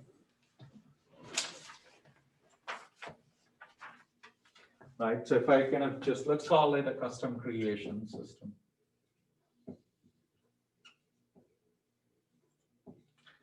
Let's call it a site. Right. Shall I be able to see it? I'm looking at it, let me see.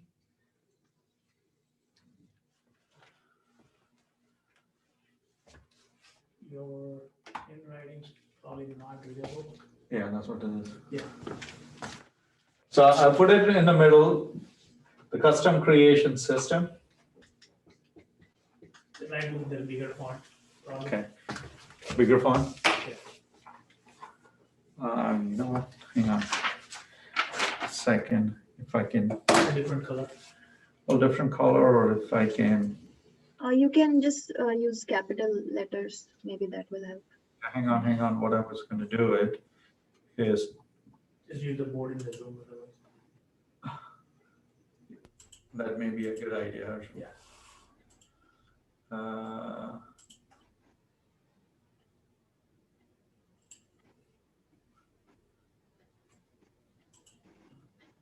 Whiteboard. Where's the whiteboard? Don't have to annotate. If you do share screen, I think. But my screen is sharing, right? No, it will override. Okay, hang on.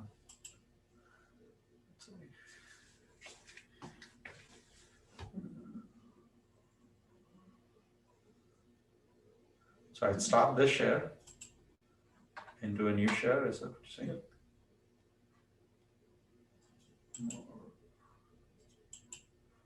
You'll see whiteboard in there, Where, in the share screen.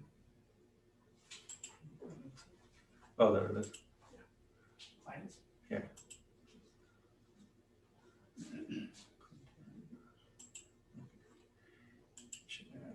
All right. So I'm going to annotate it. Cross. All right. So let me. You're turning off. Okay. Just see it. I do a mixture of both. Let's see if you can get to it.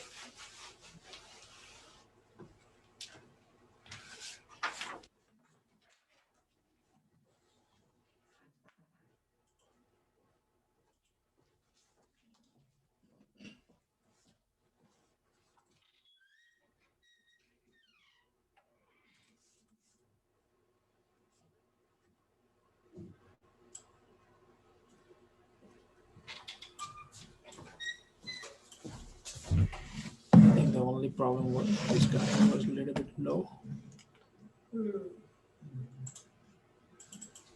I don't know whether I can change the font size.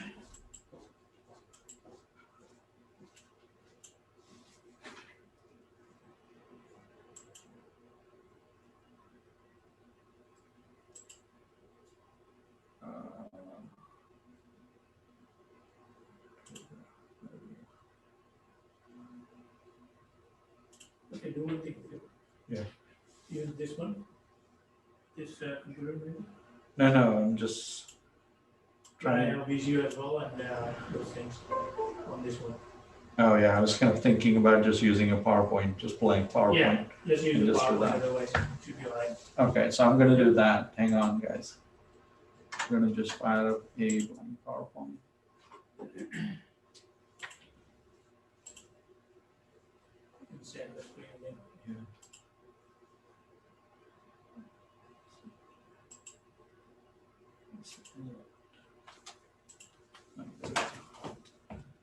Let me.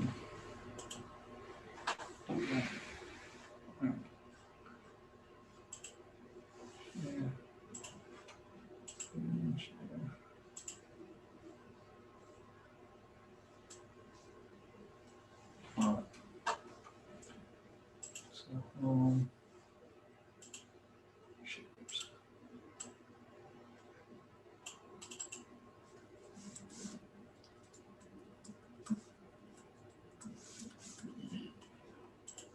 Okay.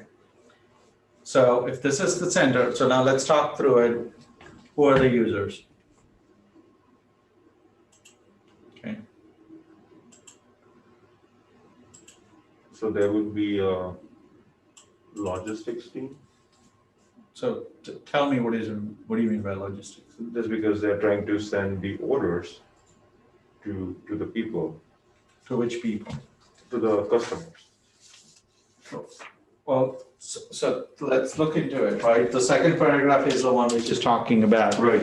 where it is, right? So where does the word logistics comes? No, okay, there is no one. Okay. I would say the first stakeholder would be the customer. Okay, yeah.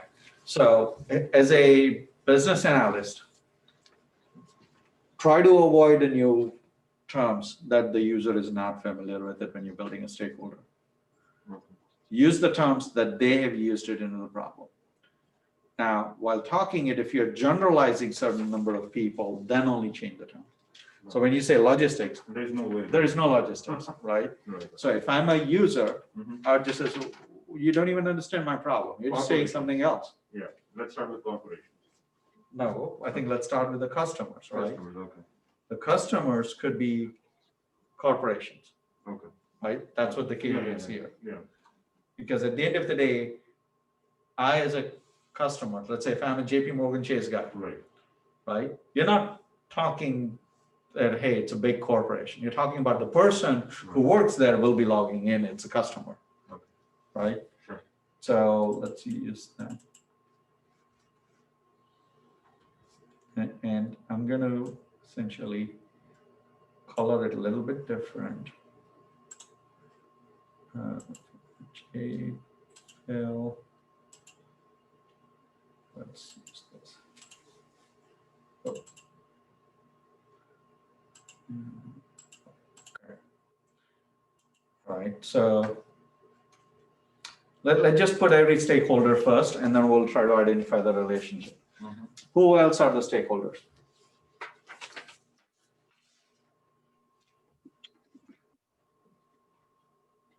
We can either consider corporations or we can talk about the third-party vendors. Okay, so let's talk about the vendor, right?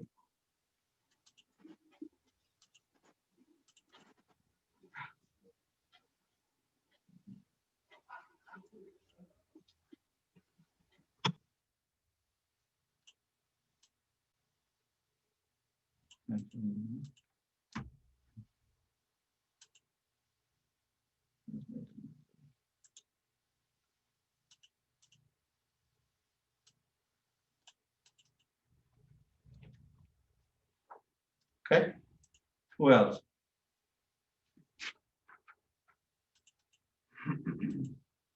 Corporations? When you say corporations, can you be more specific? Employees. Yeah. Different, right? Corporation and employees are different. Yeah. Which are you talking about? So you mentioned corporation. Tell me, when you say corporation, give me an example, how they will be involved in here.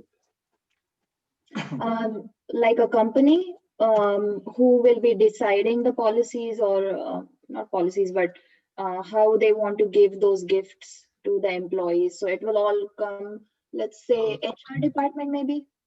But isn't that the customer we talked about? So employees. What is the difference between a customer and corporation in that case? Oh yeah, I think in the customer, we probably should have written individual customer. Well, think of it. What is my scope? That's why I said, look at the second paragraph. Is my individual customer at this point a stakeholder? Management of that corporation. Okay, so let's do one thing. For now, let's just throw the term here, right? And then we can talk through it. Mhm. How about this? Customer and corporate customer, right? Yeah. And I'll call it this as individual. Okay, Mhm. what else? Who else? So I was talking about employees. Who's employee? Employee is people who are working for the departmental stores, Which departmental stores? for the custom creations. So it's not departmental store, right? Again, go back to using the right terms. Okay. Don't introduce anything that your user is not aware of. Okay. Employee in the second para means the employee of the corporation, but I am not too sure if the employee will be a stakeholder directly because the gifts will be, whatever the set of rules or whatever customization is going to happen, it is going to be decided by the company, by the corporation. Hang on, guys. I think you guys are going on a tangent. Okay, so let's go to. Hold on. Maybe they want to read again one more time. This is what I'm asking. Okay, this is the scope that you talk about. That's what they're talking. Why don't you read through it? Formulate your thoughts. Let's give you guys 2 minutes. Formulate your thoughts. The simple rule is don't come up with any terms that your customer is not familiar with it, which is in this case, custom creation guide, right? Because they are the one who's funding it. And all we are focusing right now, who are the potential users of the systems? Okay.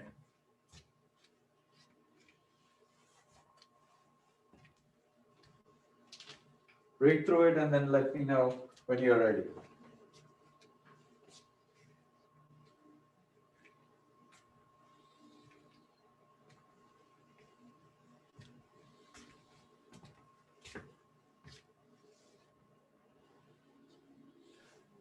I don't know.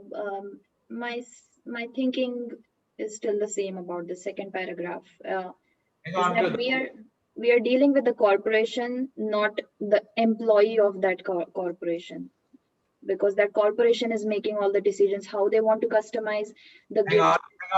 hang on. Let everybody finish reading it. Oh, I'm so sorry. Okay. Okay, and then we'll go through a line by line. Let me just know when you're done reading it. You're done? How about Kashmir? Are you done reading it? Yes. Rati, are you done reading through the whole paragraph? Yes. Okay, so all right.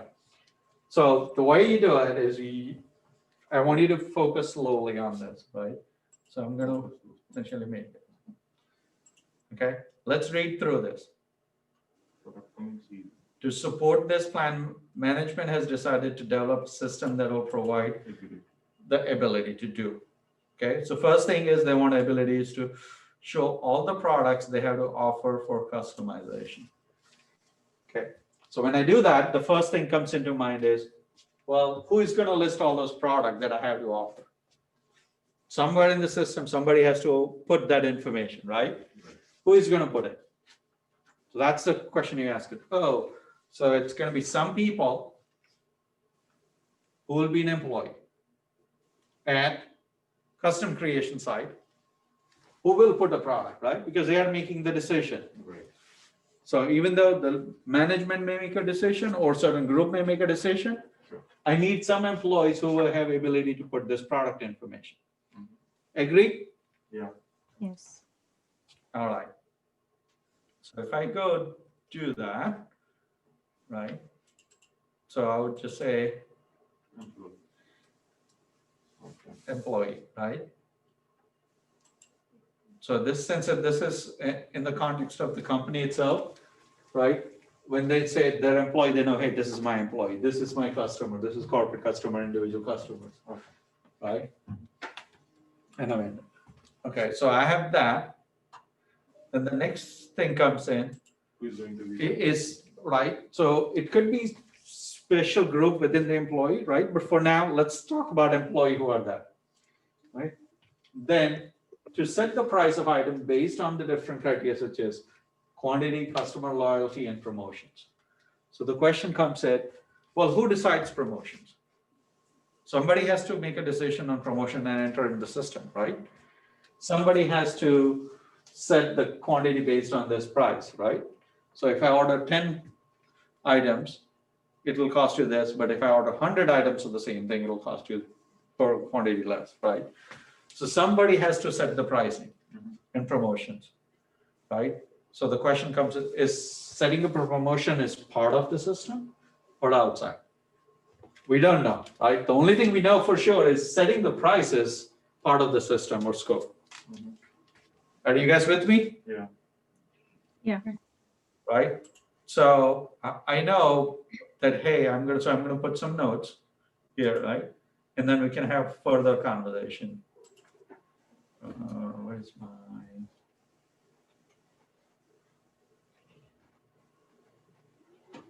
Text.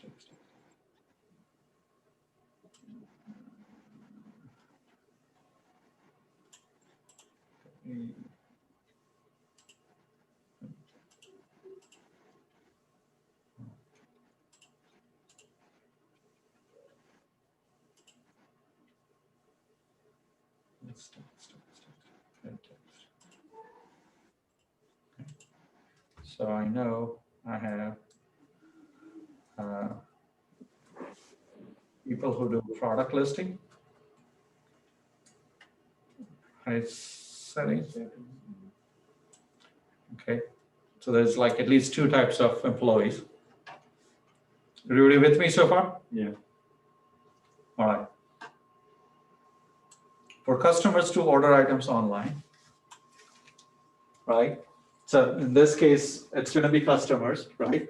Which we already got that.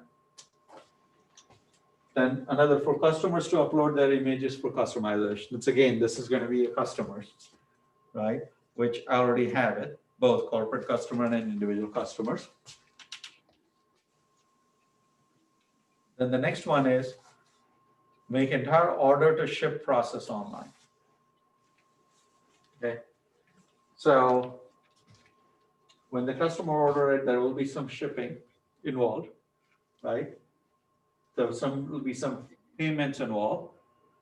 Good, right? So I need to have some sort of interaction which allows me to track the payment and to track the shipping, right, in the system. So I'm going to go ahead and add it, right? So I may have shipping folks. I don't know whether they are my internal employees or not at this point, right? So I'm going to go ahead and change the fill to probably do something like this. Okay. Same thing I need to do for payments.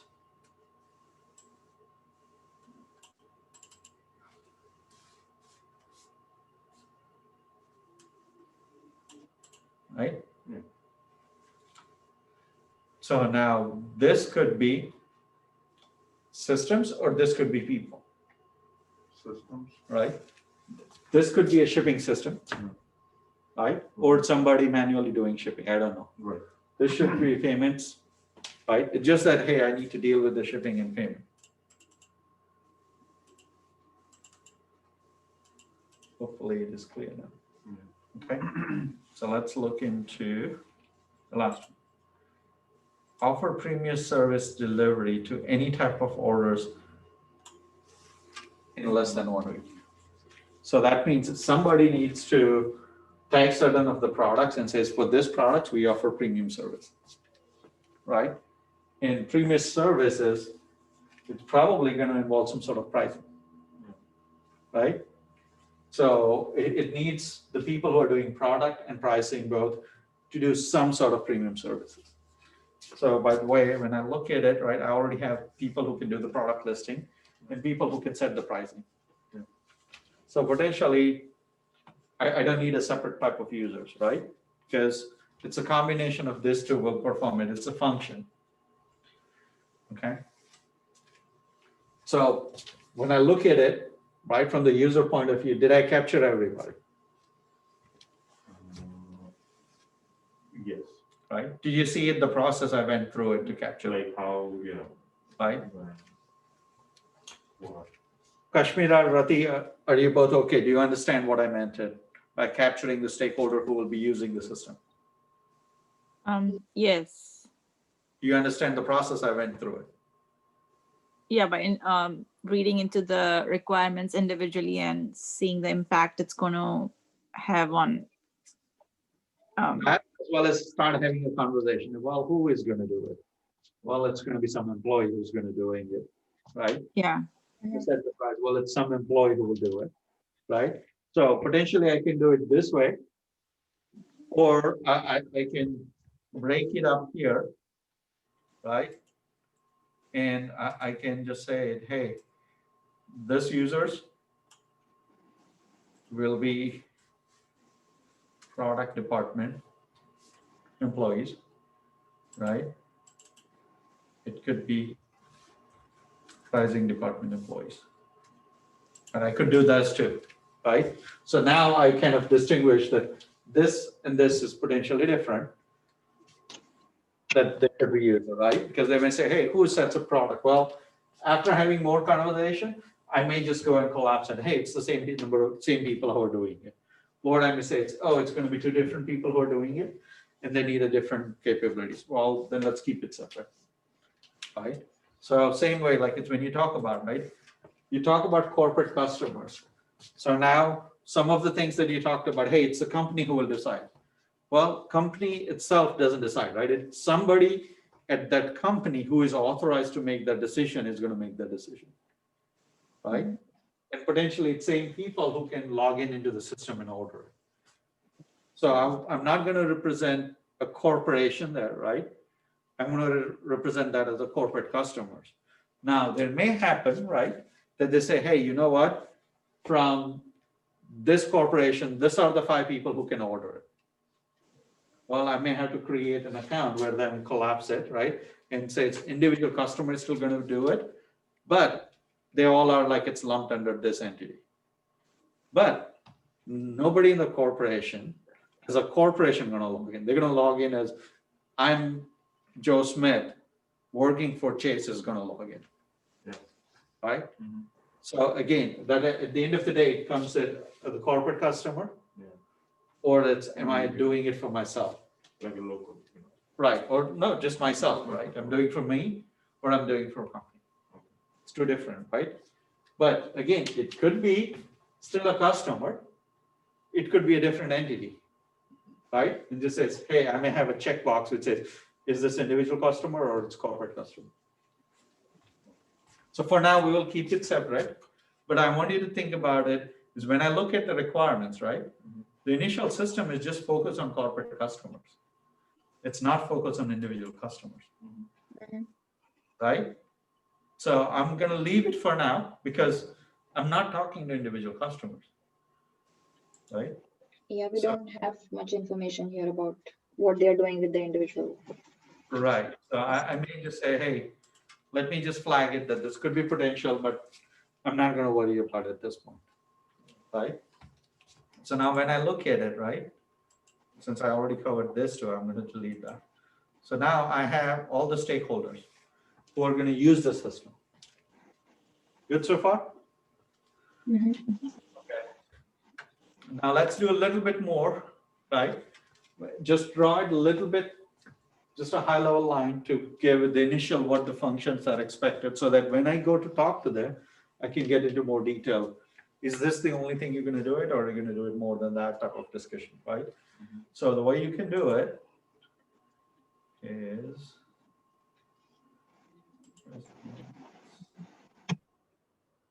links to type of links. Oh, that in, there's a free form. What are you looking for there? I'm looking for lines, man. So I can draw Yeah, a it's line. in the design, I believe. They changed the whole thing. No, it's not in the design. Just go to home, delete. And there you can see under paragraph, but it's like disabled. There it is. No, I'm not Not looking those at that lines, line. okay. I'm looking at it, the shapes is lines. Yeah, Oh, okay. they did that in this. Okay, so I'm gonna pin that. Okay. So let's draw it, right? No, it's connecting. So the connection we will do it is, if a user is putting some information into the system, we'll draw an arrow going from this to this. If a system is providing some information, we'll push the arrow this way. System. And if it is both ways, Double. then we'll do a bi-directional arrow, Yeah, but okay? So this one is product department employees. What are they gonna do it? There's a text. they will list. So, I mean, they changed a whole bunch of things.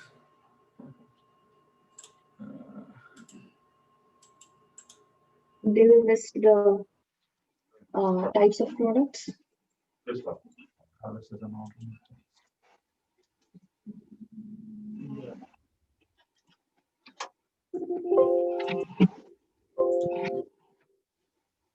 Line setting and a little bit more. Yeah. Property document. Yeah, where was over there? We're talking about.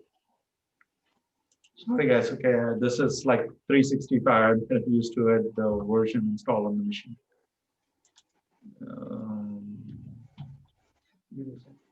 So connector type is there. Pictures. Other is text box.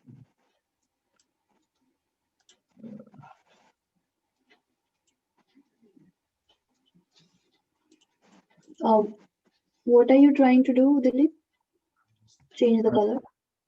No, I just want to add a text on it, so it tells. We'll do it.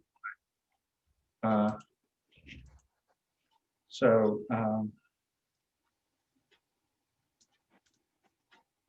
I'm going to just do that. This guy's going to enter product information. And I'm going to change that to manage, because they could be entering new product, deleting old products, or updating the text. Mhm. So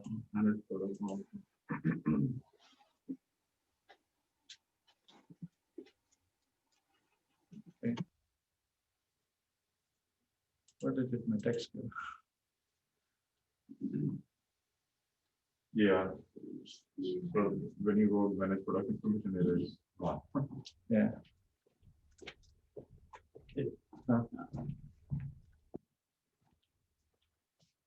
You know how to use to double click it and it'll show up here. Yeah, it's in. Your formats app, right? This is where you can just do the arrows. No, arrow type is fine. Arrow type is fine. Okay. I'm trying to add a text on it. Remember how we used to it? Yeah, Just double double click, click okay. it and then enter a text. Yeah. It will display it all the time. Okay. It's gone. Hmm. See, I entered to manage that. It's gone. Typing. Probably doesn't like it. All right. That's all right. Yeah, you might just have to add a simple text. Yeah, I'm gonna do this. At least it will be zero on that, so that. No, hang on. Now that- So let me do this one. Right. So, but this arrow will be one directional.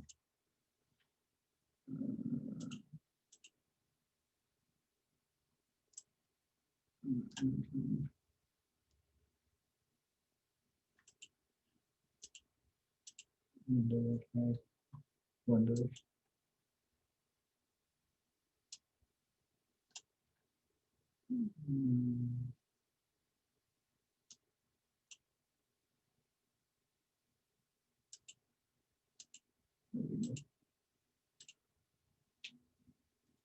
Oh, it should be the other way. There we go. Right, can you see it? This one is just managing a product information, right? Then I can do the same thing with. Copy this, maybe. Yeah, but I need to do this.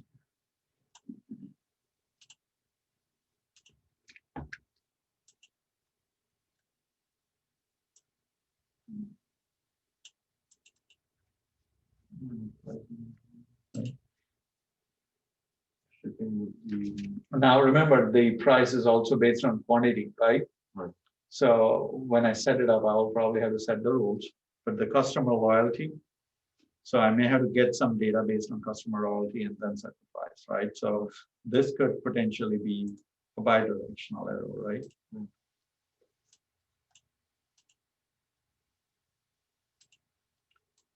So this one will be that. Okay. What will vendor do it? What's the relationship with the vendor?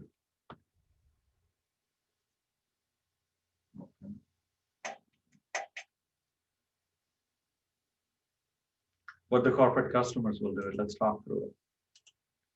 So what will be the relationship between this guy and the system? Customization. That Place order, right? So it's not customization, right? It's place orders, right? So they will be doing all that thing, but they will also be getting the status of, hey, where is my order? Yeah. Right? Yeah. Or system may be sending them update based on whatever criteria they may set it up. Right? That, hey, if you do it from Amazon, right? System sends you an email that your order is shipped, Right. type of thing, right? So there could be two directional Bidirectional. relationship, right? So this one could be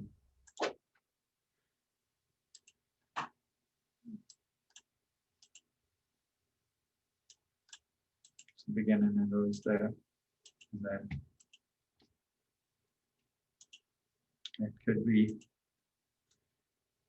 right. Could be manage orders, right? Manage on.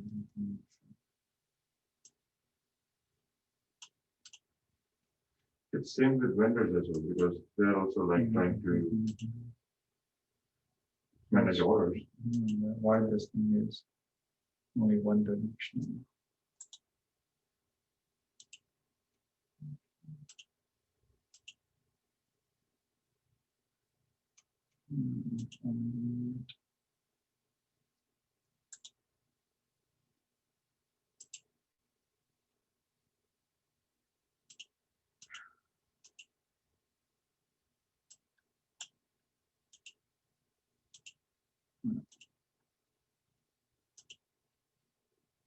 So you say it's same thing with the vendors? Yeah, The vendors are not managing orders, right? Right. Vendors are receiving it, but they are not the same order as this, right? Right. Additional. They may be different type of things, Right. right? So vendors will probably, we don't know this relationship, but all things they will manage, right? You want to have that visibility, but there is no clarity in terms of what these guys will do it. Do you have clarity? No. At this point, we don't, right? No. So I may just have to saying that there will be a relationship, right? It's going from here to here, but I don't know what that relationship will be, right? So I can put that and put this one, right? Saying, hey, I don't know what they will do it. We said that for now, we're not going to interact with individual customers, right? Because that's not the scope. There may be future scope, so I'm going to leave it that. And then there's shipping and payments. Well, I know I need to tell the shipping guys I'm ready to ship it, right? And then I need some sort of tracking status so the customer can see it, right? So there will be a bidirectional, right? So there will be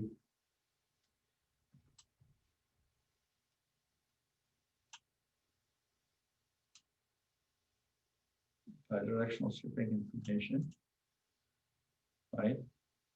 And same thing with the payment gateway. I'll ask the credit card information, and then they will send me information whether it's valid or not, right? So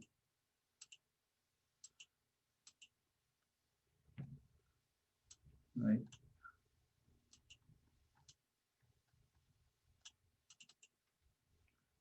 Yeah.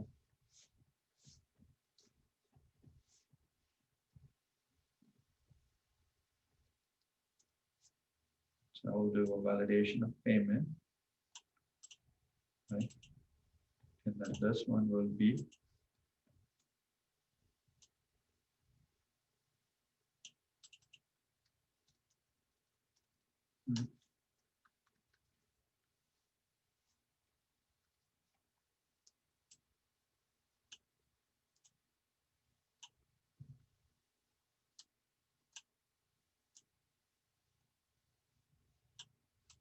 okay. So this will essentially give me information about how the various stakeholders are at high level interacting with the system. Now, this is the one set of users which are essentially providing me the information about how I'm using the system. Now, do I have a beneficiary of the system? Right. So when I look at the second category, right? Right. So the second category is beneficiaries of the system. Who is paying for the system? Who benefits from the system? Do we have anybody else who essentially pays for the systems or benefits from the system that we have not listed? I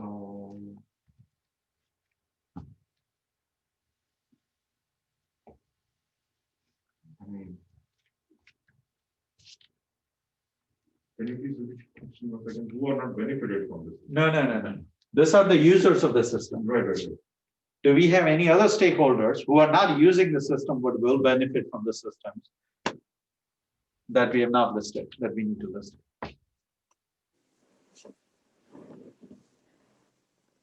You mean to ask the company custom creation itself? Yeah, so they're definitely beneficiary, right? So Yeah. add them as a beneficiary, right?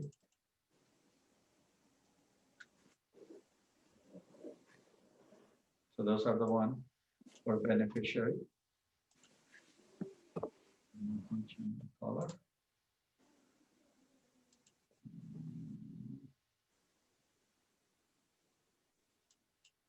Okay. Any other beneficiaries?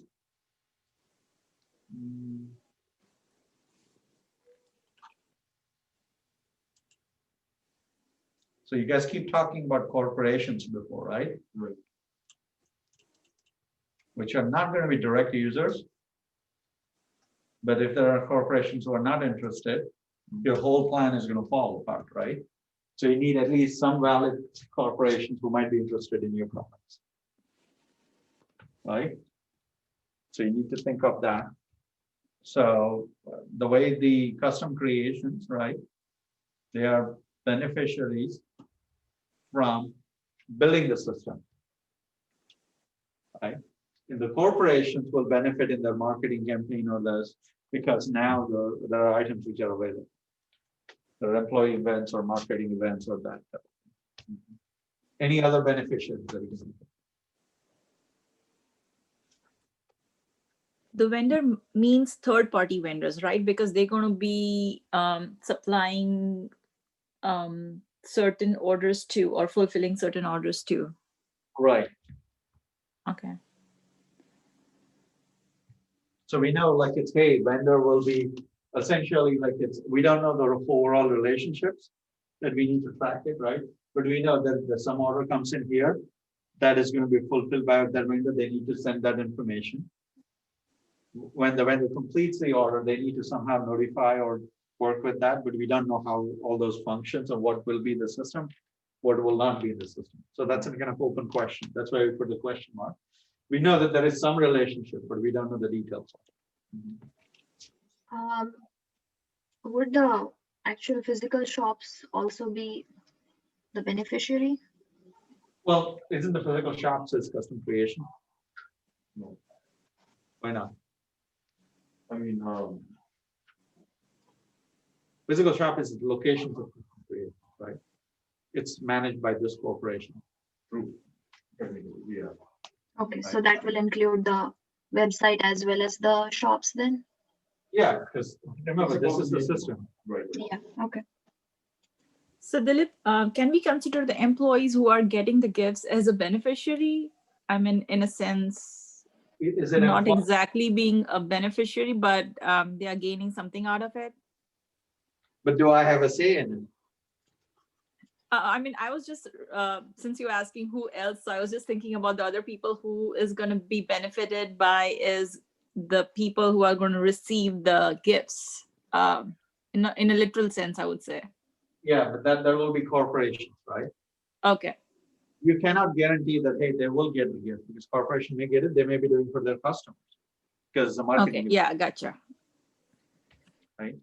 So I want to like make sure you don't keep growing it till you reach the endpoint. It's just essentially who is the authoritative stakeholder here? It's the corporation, right? So this gives you a stakeholder map, right? The value of this thing is now I know who all to talk to it. It's all these people or a subset of these people. That's all I need to talk to it to understand what this system should be doing it in detail. Right? So for BA, remember the first thing is understand who all is impacted. All these guys are potential impact. Now, in the order, I may have to start with this guy because he has a paying for it. So I want to make sure I understand the vision. And when I talk to this guy, I may eliminate some of the bubbles, or I may add some bubbles, or I may do both, remove some and add some. Right? And I need to continue that process as I talk to all these people to go through it. But I have to identify who all I need to talk to first. Right? Do you understand the value of the stakeholder map now? Sure. Do you understand the technique we used it to come up with it? Sure. So again, I just want to clarify, since we are talking about the second part, which is the beneficiary, we are all done with the corporation custom creation. There is no other player, right? You tell me. Okay. If you see You're anybody saying else, tell me. Okay, Right? right. That's the whole point. Do you see anybody else? So like from BA standpoint, let's say if I'm during this initial process of, mapping the stakeholder process, this is how we actually identify all those problems. Okay. And let's say if this is incomplete, if I'm not able to diagnose this, we are not able to get success. That's what I can assume, right? It's again, so help me understand your thought process. What are you trying to do? So what I'm trying to say is, let's say if I'm putting myself on BA shoes right now, okay, assuming that you are custom creations and I'm here to like diagnose all these type of problems, and we have kind of need. Now, this is what we have discovered now. Let's say if there's more information which is not probably portrayed, do you think this project is successful or not? Again, you're coming to a conclusion. Right. One thing you guys have to get comfortable is there is no black and white. Okay. So don't think is that, hey, I created this map. I'm going to go to have somebody who grades it and says you passed or you failed. It's not about that. Okay. It's about, did you capture this information? Good. This is the first round. Now, when you talk to this guy, that's what I'm saying.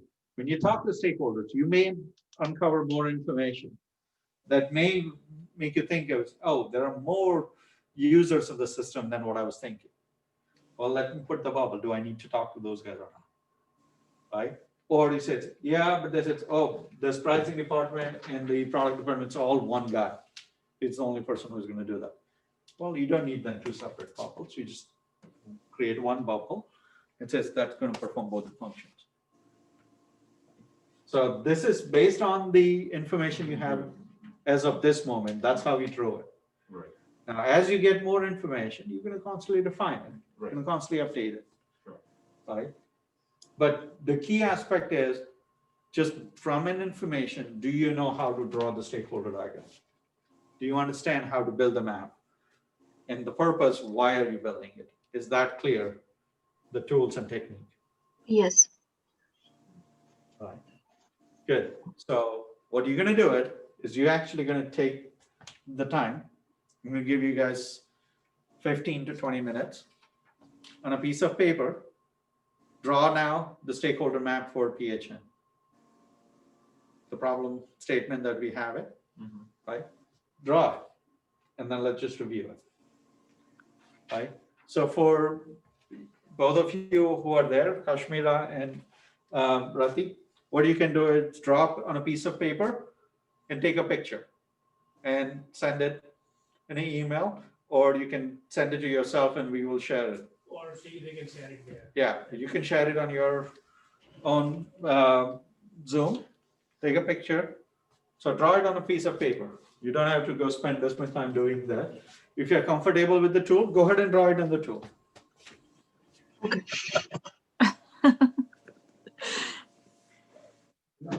Yeah, okay, Yeah, okay. sure. Thank you.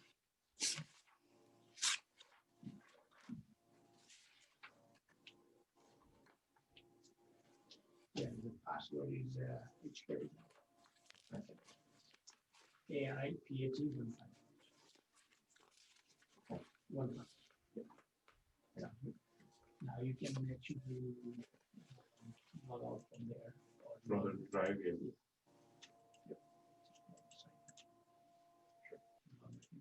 And make sure it's not. Sure, thank you.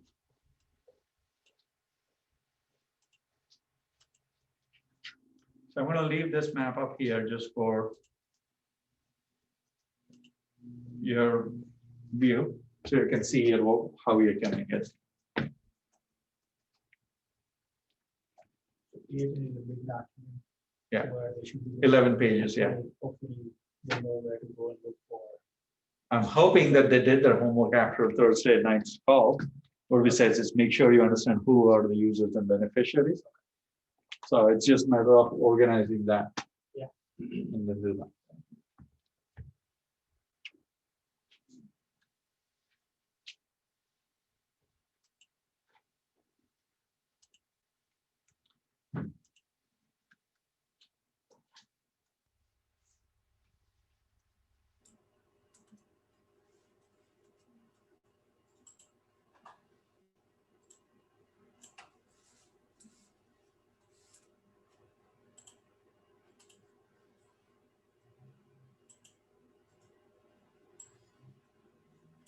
Yeah, I can just overwrite on this one.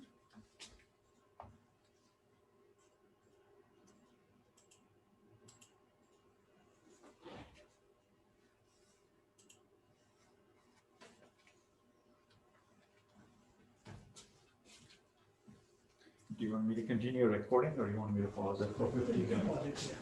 Let me just pause for 15 minutes. So it's like 11:28, so I'll give you time till 11:45 to come up with your first draft. Oh, sure. I think you might have to send me that information via email. It's in recording. All right. I'm gonna stop sharing. Okay. So Rati, since you were done first, why don't you bring up your share? Okay. Multiple. No, I wasn't done first. I was done last. I'm having a tough time. I'm sorry, focusing from home. All right. So it might be a good idea to come out here tomorrow. Yeah, I mean, I can share whatever I'm done with. You want me to send the Yeah. photo? Are you able to share it? Yeah, can you go on with someone else first because I haven't taken a photo yet. Okay, Kashmira, do you want to like share yours? Yeah, I was about to send you a picture.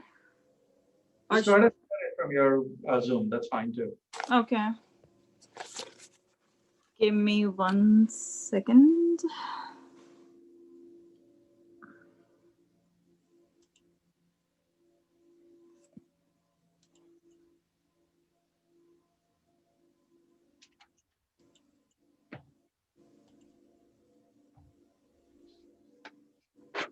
Okay, while you're bringing it up, Sorry, I'm technologically right now.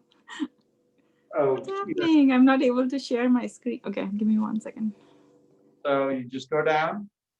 There you go. Oh, just take a picture and share it. I know this is going to be very difficult to read for you guys. So Yeah. I'm gonna, whoops. I'm Just gonna take I'm gonna share my picture. I think so. That would be easier. Yeah.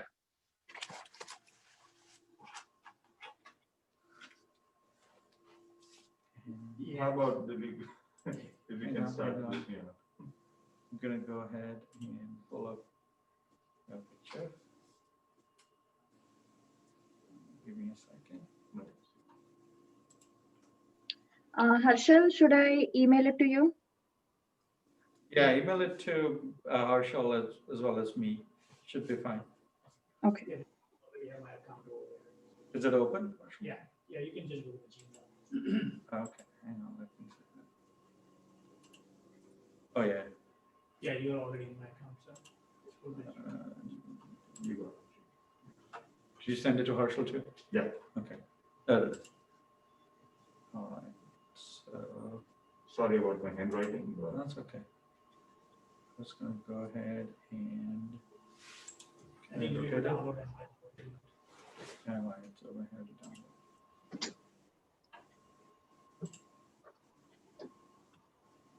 And-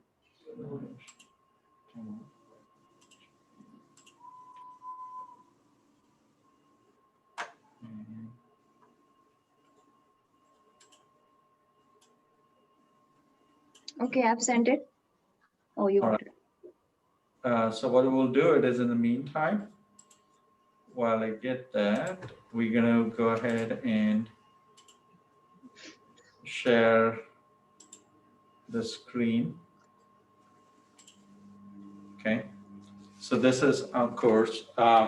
So before all of you do it, is I'm gonna introduce it. So remember we talked about this, the person who is paying and asking you to build the system, right? I played that role for the custom creation as we were going through it. So Harshal is going to be our stakeholder or beneficiary who is actually paying for the systems and asking you to build this proposal. So when I want you to practice it, right? So just like what I kind of presented it, I want you to practice it. Whatever you presented, you want to have walk through that with the Harshal, right? So this is your stakeholder diagram that you came up with it. Walk through the stakeholder diagram to Harshal. If you have any question, ask him.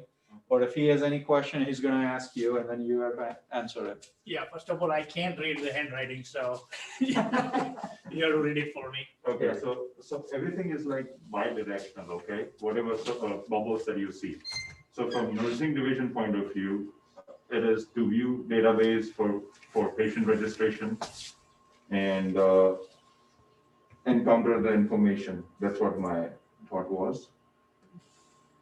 For accounts department, it is billing info and payments for Medicaid, Medicare and insurance companies. For accountant department, for health, adult health clinics and child health clinics. It's client list, occupying information for client list, status and client survey. And there's HIPAA, which is needed for confidentiality and integrity of patient information. Okay, so this is how I actually understood as, Harshal, you're not, I mean, I know you are a stakeholder, but. No, I want you to seriously practice your presentation skill also, okay? Okay. That is one of the key things that you need to learn it when you get into the BA. Okay. So practice your presentation skills. Okay. Hold on. How can I get started now? Okay. So For sure. Maybe why don't you come here and I'll sit in your place here and so that folks can see I'm already what you're nervous, explaining. but anyways, okay. So, hey Harsha, this is Ankur and I'm representing my company. So I'm here to know, I mean, based on the information that you have provided, who is going to use this system and who is going to be the beneficiary. Okay.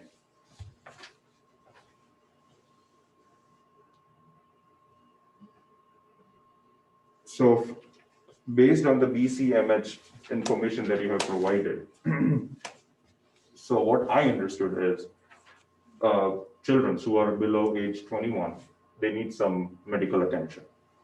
And based on the information that we provided, we need to know what ABC and XYZ needs in terms of all the participants that you have mentioned, which is nursing division, accounts department, child health clinics, adult health clinics, and HIPAA. Okay, now I would like to know, is there any missing information apart from the information that I have provided? Can you go over the arrow, explain a little bit what you have, or what's your understanding of the process as well as the arrow, basically what you have described here. So ABC Health and XYZ counties, what they're trying to do is they're trying to, based on the information given, they're trying to pitch all the diversities across the counties just to make sure who are the children who need some medical attention.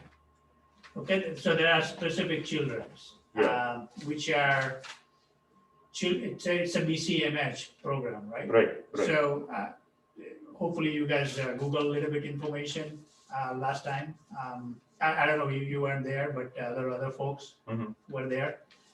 Rati or Kasmira, do you guys know about the BCMH program? Have you had a chance to look over a little bit further? Before I give the answer to Ankur, I just want to make sure. I read on top level, to be very frank, BCMH program is basically, it's just a new name to an old program, but this program, they have kind of made it more specialized now. These are for the underage kids who are physically handicapped, and they do have either the existing or some kind of new physical challenge, which the BCMH public health services, nurse services cater to. Is that what you were looking for, or you're looking for more like a comprehensive or more of a in detail? Just a general understanding of what the program is, right? Okay, so so the basic program starts from once.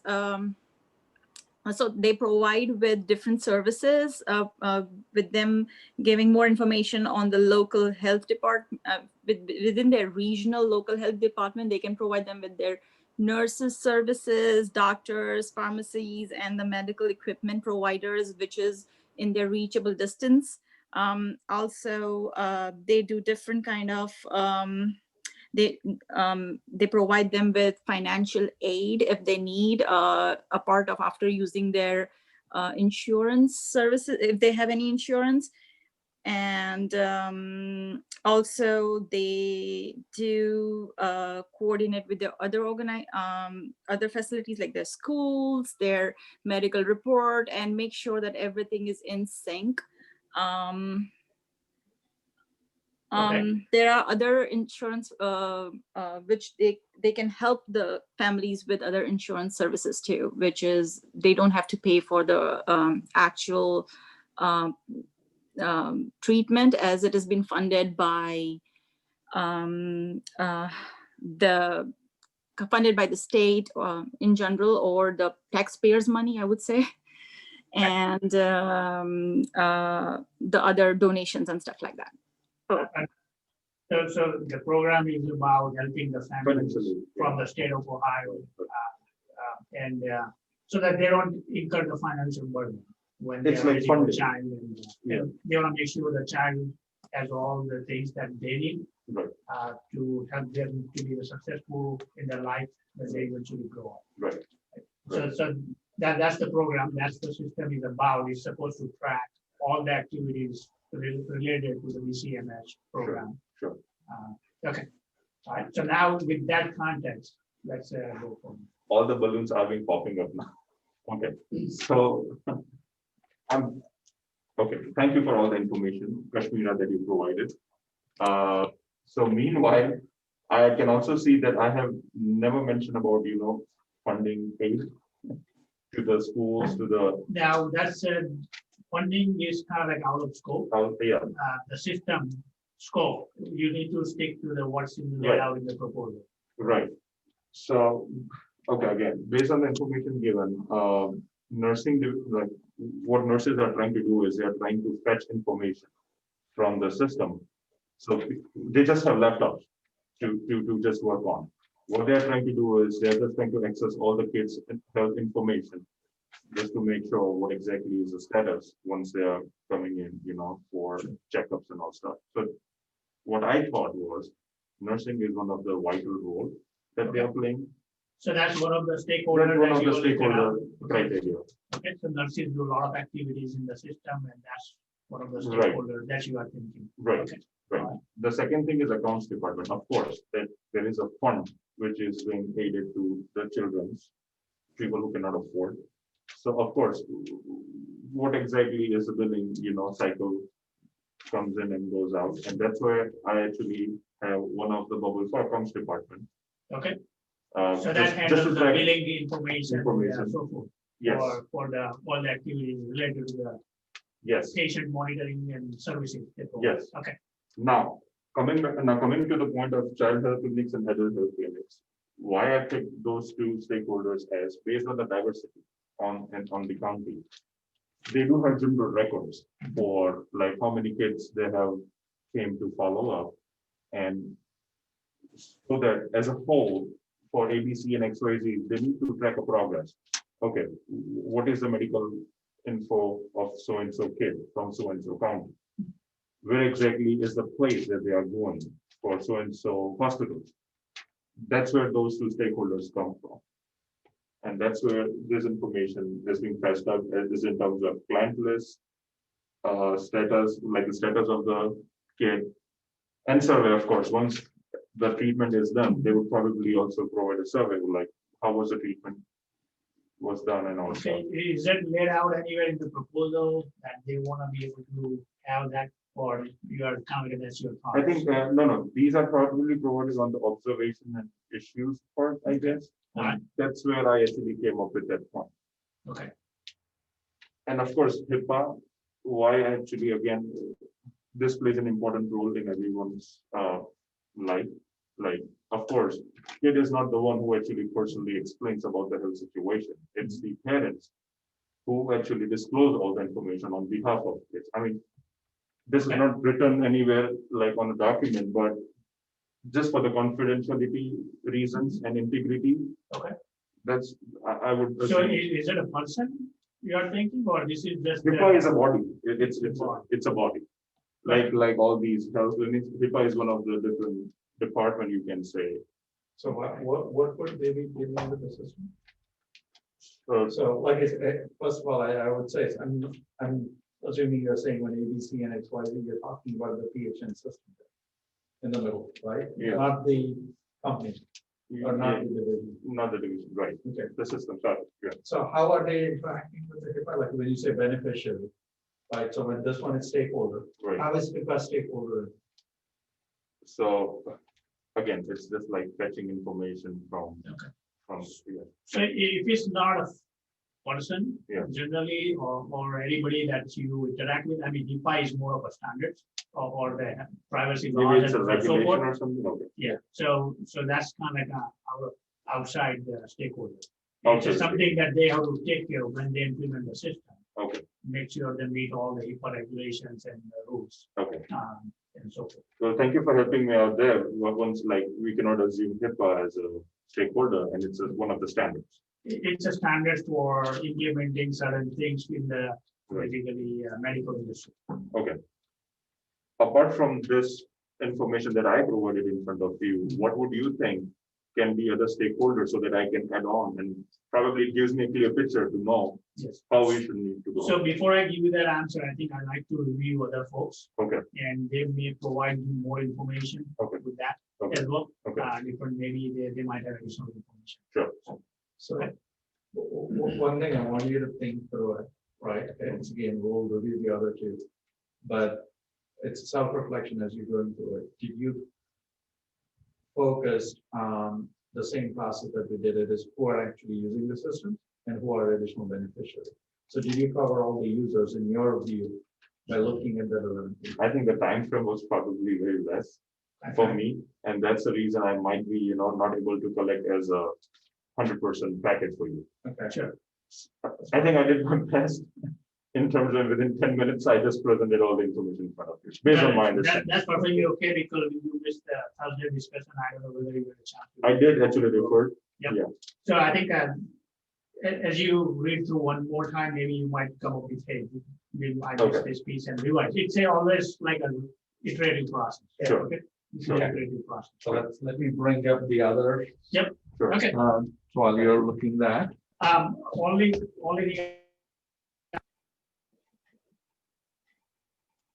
Put yourself as a system Okay. and see what's surrounding me, Okay. how the folks are interacting me from that viewpoint. Okay. And that's going to give you the basically stakeholder map, Sure. all the users and system in the middle type of. Sure. It's more like a context as well. I think when we talk about the context diagram tomorrow, it's very similar to what Dilip showed today for the stakeholder map, Yeah. but it will become a context diagram. Basically, you can pretty much find it. Sure. Thank you. And you see what my team has already got. Yeah.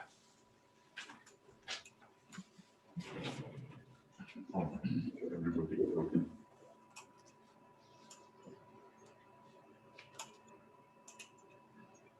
Okay, Yep, I think I'll. now if I do that, then they won't be able to see. Okay, Okay.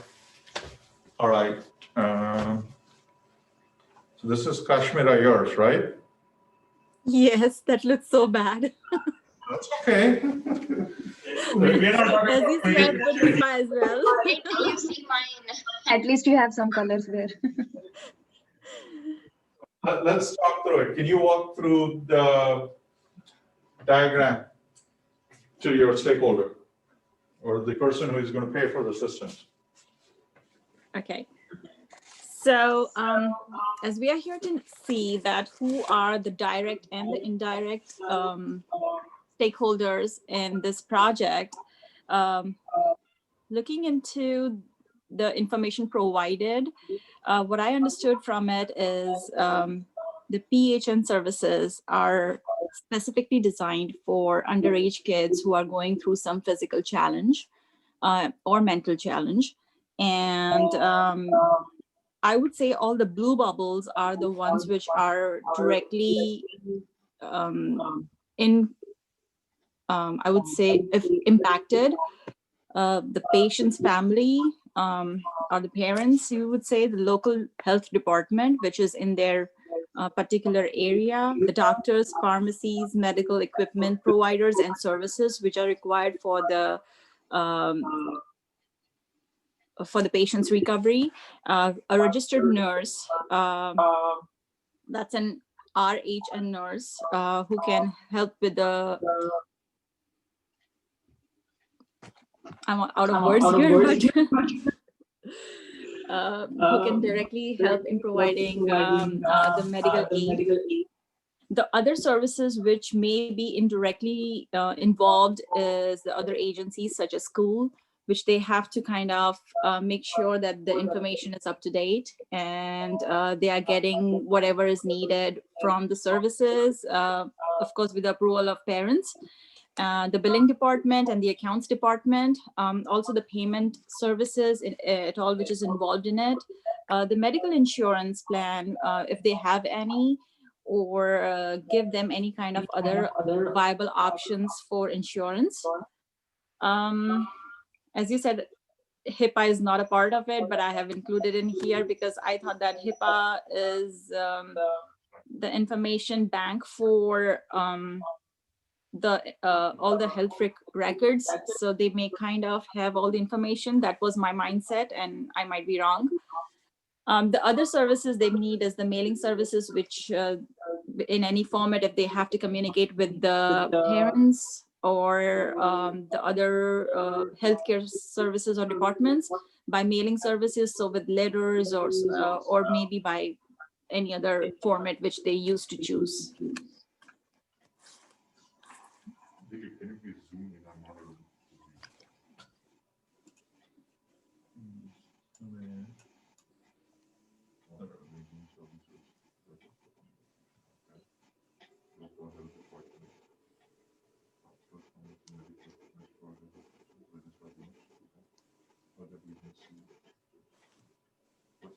Such as school. Such as, okay.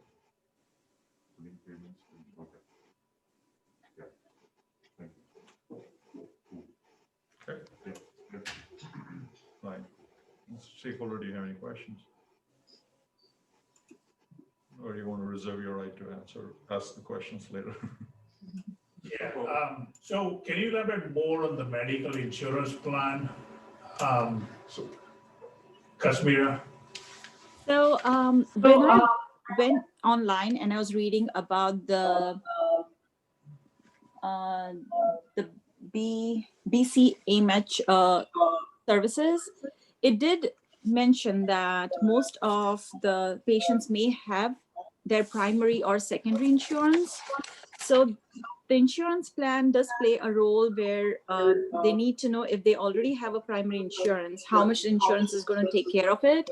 And the rest amount was supposedly funded by this program, which is if they fall into the category of certain pay grade level, I mean, that family income level is under certain parameters, and they qualify for this free services, then after deducting the primary insurance or the secondary insurance, whatever is the balance, that is what I mean, they would be taken care of. And that's where I thought that insurance plan, the medical insurance plan, if they have any, they would be needing information from them, what kind of plan they have, how much coverage it's going to provide. And that's where that bubble came from. It's not directly impacted, but somewhere in the background, it might have an effect on or might play a role as a stakeholder. I have a question. And that's why it's in pink bubble, not in blue. you have So- to wait till they finish the conversation. So it's more of an information, right? I could really look at it, that's being captured in the system, whether they have what medical plan they have, if they don't have a plan, it could be Medicaid plan, they'll be on the state. Yeah, all the pink So- bubbles are more of an information and not of a prime stakeholders in this. The HIPAA, the medical, the other agency like school, and the billing. So you don't want to put that on the stakeholder map, first of all, because they are not really, there is nothing to do with the system. It's more of a data elements or data points. You don't do this. So you don't have those arrows, or I wouldn't even put on the stakeholder maps. Stakeholder is somebody, a person or entity that has something to do with the system, basically. If it's not a person, then I don't know how you can go and get the information or what you do on the stakeholder map. Now, that information, you might have it in the later on, like maybe context or somewhere where you can have that information represented, but not on the Okay. stakeholder. So my mindset when I put those pink bubbles was that we are going to majorly focus on the blue ones, but the pink bubbles would basically there might be a need to have what do I say? It might be required with to the mentioning of that or importance of having it in there on the website if there is on a developmental point of view, to be very frank. So I would take out, HIPAA, medical insurance plan, other agencies, unless they have a direct interaction with the systems. Okay. Now, billing is something that they will interact because they will be doing the billing people. They will need access to the system to build the medical insurance plans or whatever activities they will be doing. Okay. Gotcha. Yeah. Now you have local health department folks. I mean, were you thinking the billing folks or there were like other folks as well? So when I made that bubble, it meant with the already existing doctors which they go to, or their normal medical hospital which they already go to gather the information for the if there is any kind of history which they need to gather from them, or provide them any more additional information or history if at all there is some kind of surgery or information going in and back and forth with the doctors of the local health department. How that is different from this one? So this was just about the health department, and that one is more about the other doctors, the pharmacy, the medical equipment, which is a little bit different from the actual like a hospital or like a clinic they are visiting on daily basis.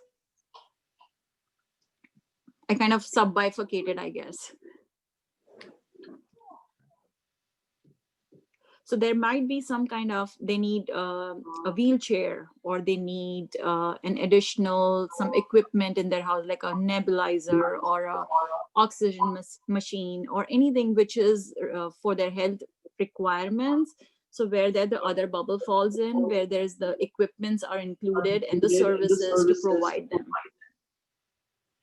Okay, so they will not directly interact with the system that that you guys basically are planning to build. So there may be a direct interaction with the employees, but they will never have direct access to the system. So I wouldn't put them as a stakeholder. Okay. The medical equipment makers or anybody else, other than maybe doctors, yeah, because they will be. If you are separating out local health department employees and the doctors and nurses, yeah, then doctors will be there to evaluate, physically evaluate the child, and they'll be working through that, interacting with the system at that point. Okay.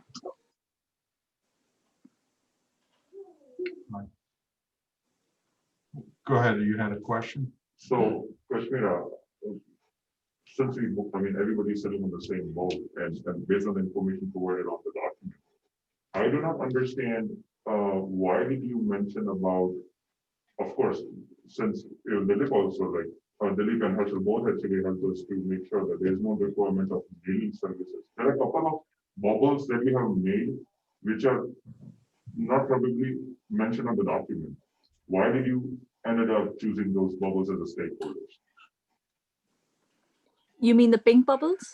Yes, the pink bubbles, as well as there are some blue, which is again, doctors are the part of the system that they're going to use to evaluate any child health information, but not about pharmacy and medical equipment. I know that there is a standpoint on if we Google information, we kind of get an idea how the health system works, but how about the documentation? Since we talk about documentation, right?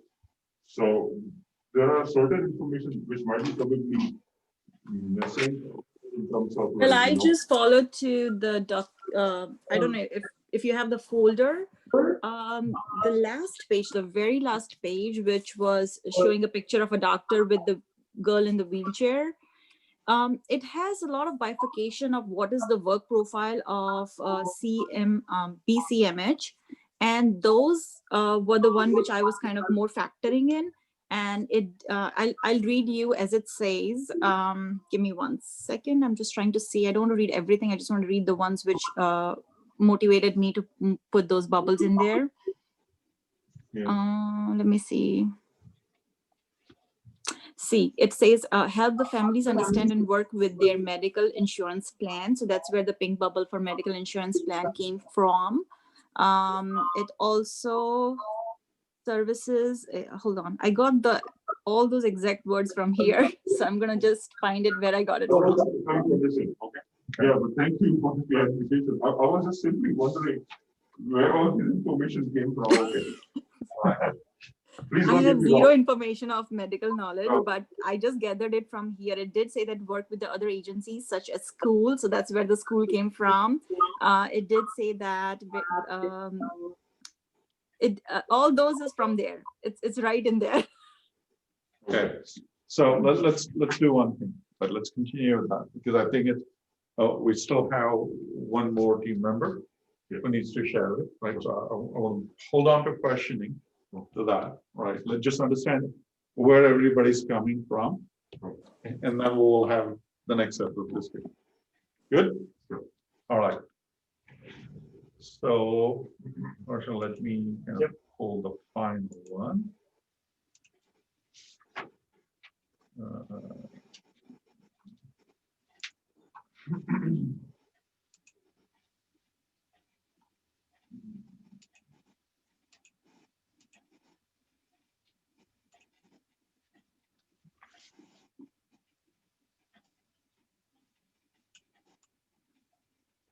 All right.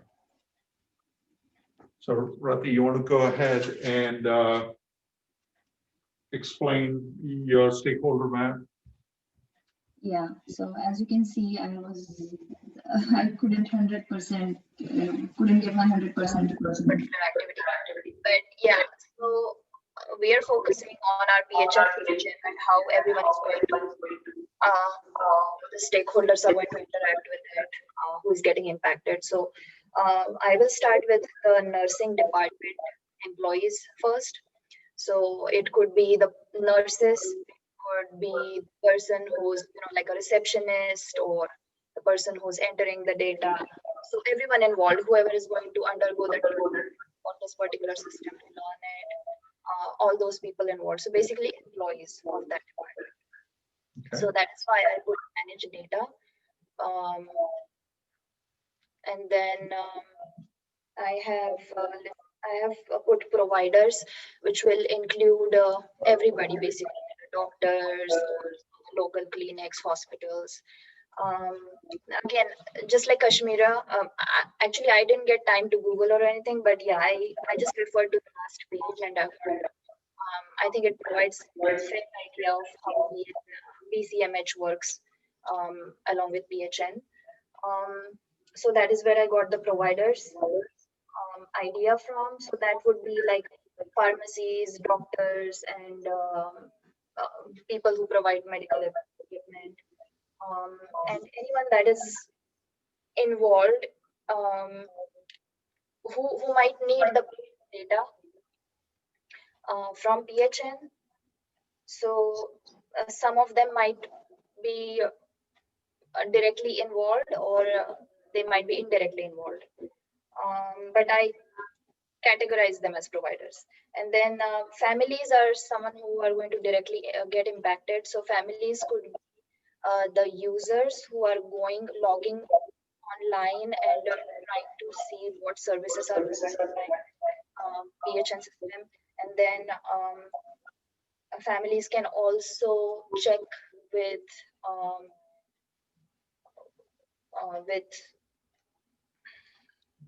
how do I put this? They can check with BCMH,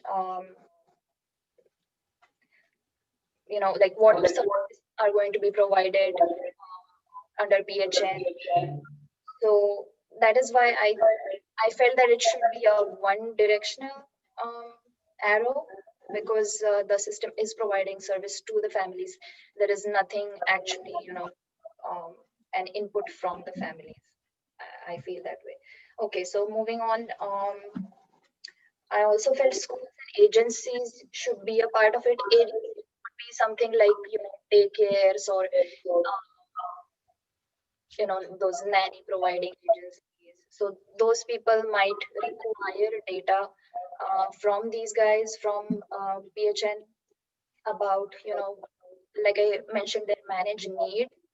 So they might have to know the medical condition grade to manage them, like take care of them. So that is why I feel schools and agencies might be a direct stakeholder. Then there's, I don't know why I put referrals there, because referrals would be probably, that might also come under providers like doctors, because when someone goes to BCMH, they might give referrals of specific specialized doctors for certain surgeries and stuff. That was my thinking behind it. I did, I did want to put insurance agencies in there, but I didn't know what was my thought process behind it. That's why I skipped that. But as we were all speaking, it came to my mind. It's mentioned in one of the pages here that electronic medical records is something that has to be exchanged between insurance agencies and PHM. So any insurance that the patient will go to, they will need all this data. So that is where I will directly interact with PHM. So I would also include that in my map. Right. Do you have questions? And then I can just tell my general observation on all three of them. I think she has similar things. I think the referrals and other things. Yeah, they are more like a data elements. If it's again, I'll go back to what I mentioned earlier. If it's not a direct vested interest in the system, somebody doesn't have that, you don't want to basically put that on the stakeholder maps. So one thing I guess you guys should be asking is the families, do they have vested interest in the system? And from my standpoint, the sponsor for the project, I would say not at this point. They will never access the system directly. At some point in the future, they might see the assessments or whatever the activities happening in future, but not in the current proposal that we are not targeting that. Same thing with the schools and agencies. We are not really trying to give them direct access. They might be working with the other health department folks to get the information they need, but they will never directly access the system, whether it's online or anywhere. Okay, so those would be out of stakeholders from that standpoint. So I want you guys to think for a couple of minutes, right? So I heard a lot of wordings like, oh, they might need some data or they might need that, right? So the whole purpose of building stakeholder is not to guess, right? What I kind of like, even though all of you got started in the right direction, the way I would just say, you're just throwing a kitchen sink back to your provider or the person who's provided proposal, and you're just throwing everything back. I didn't get a sense that you guys actually took an effort in reading through the document and using methodical process like what we did. That is, who is the user? Who are the people who will actually touch the system? And who are benefits? What I kind of saw is families, medical plan. Well, think through it. Who will be actually touching the system to do any work in the system? Do you have that listed? And then you talk about who are additional beneficiaries, who will get some direct or indirect benefit from that. And Right. one thing I would add is ask more questions. Yeah. Okay. Yeah. I know that this is your first exercise, right? Yeah. But we were expecting you guys to be perfect. Right? Right. But it should generate a lot of questions. Say, am I right? And is my understanding Yeah. correct? Do we need Precisely. people? Right. So the two processes are the logical mind of an engineer and me would focus on, when I read it, let me analyze the document, says, put the system in the center, say who all is touching directly to the system and who all is going to benefit from the system. So if you look at this, when I walk you through it, right, what is the first question we said? Let's just talk about who is using the system, right? Just list all of that out.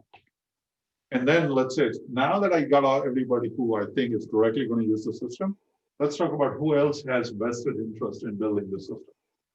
Let's put that.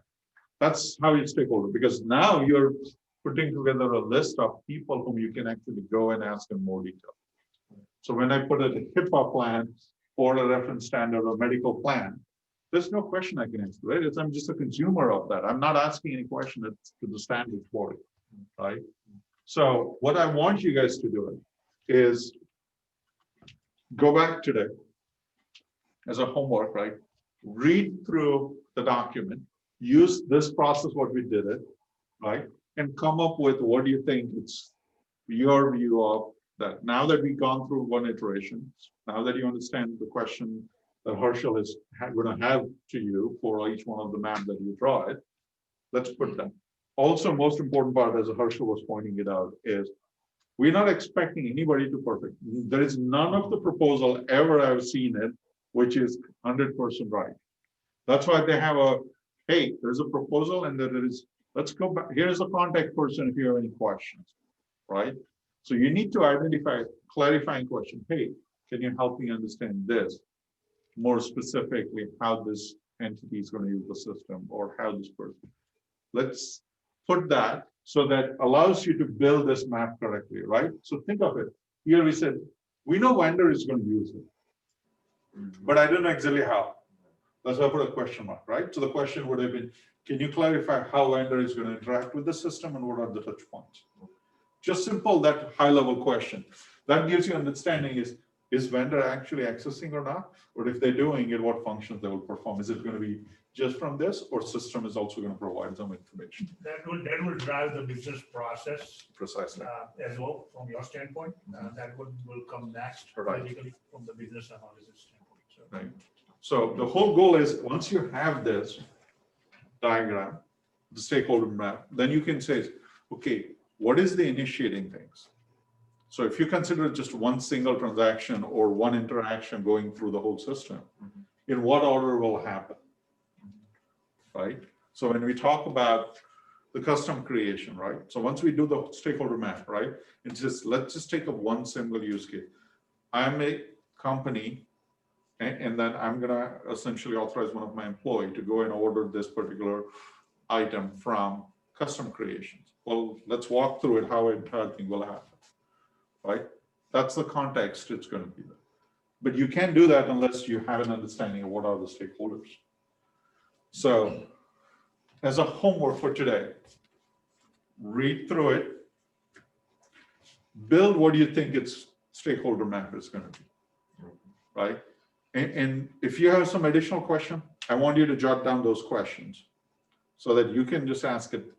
Hey, it's a person who is asking us to build a system. We need some clarification so that we better understand what you're asking us to build it. And list those questions, but those questions should be targeted, not just random. It should be targeted to help you to clarify any questions that you have around the stakeholders, right? Not necessary detail, right? So I'm not expecting it. Can you tell me exactly what screen nursing will do it and what all data exactly they do it? I'm not looking that, right? It will be just like, hey, can you tell me what will be the primary functions for which nurse will interact with this system? Just jot it down, that 3 or 4 things that they do it. So that you haven't necessarily, oh, nurses are doing this. Well, how does that fit in the overall picture? Is it going to be going to this guy or this guy, right? So we need to have those conversations because that's part of the stakeholder map creation process that you're going to go with your actual end users. And I think in the proposal, if you narrow down, right, first 10 pages or maybe 8 pages are kind of like a noise, give you more information. But last 3 pages, I think that gets you what you need for the stakeholder perspective. That's what I think I was trying. So you need to just narrow down to what is really Right. information needed, what capabilities they are trying to build, and who are the main actors, Right. the users in the system.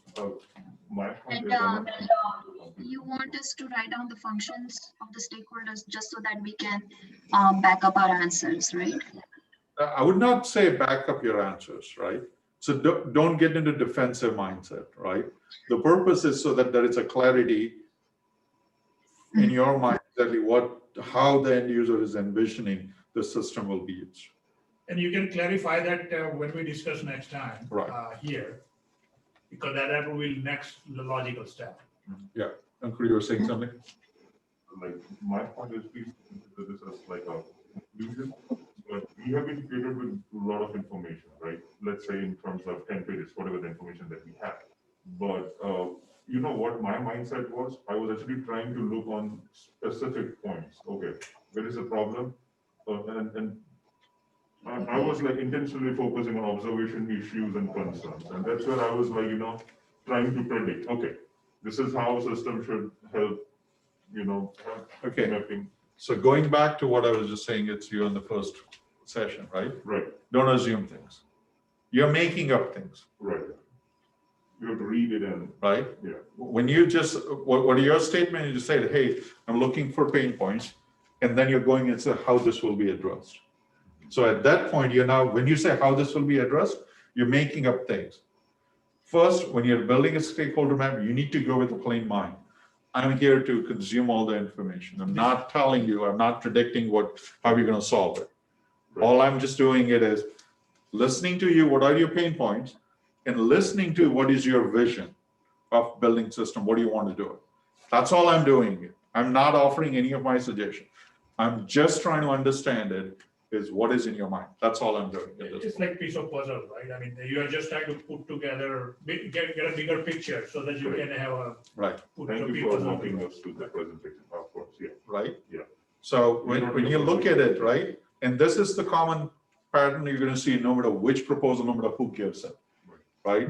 So if you look into it in the custom creation, right, the first paragraph was Harshal was talking about to some extent is noise, or the way I would kind of rephrase it, that's not, it's something you need to completely ignore, but that sets the environment. What it gives you a view of what the customer are dealing with it.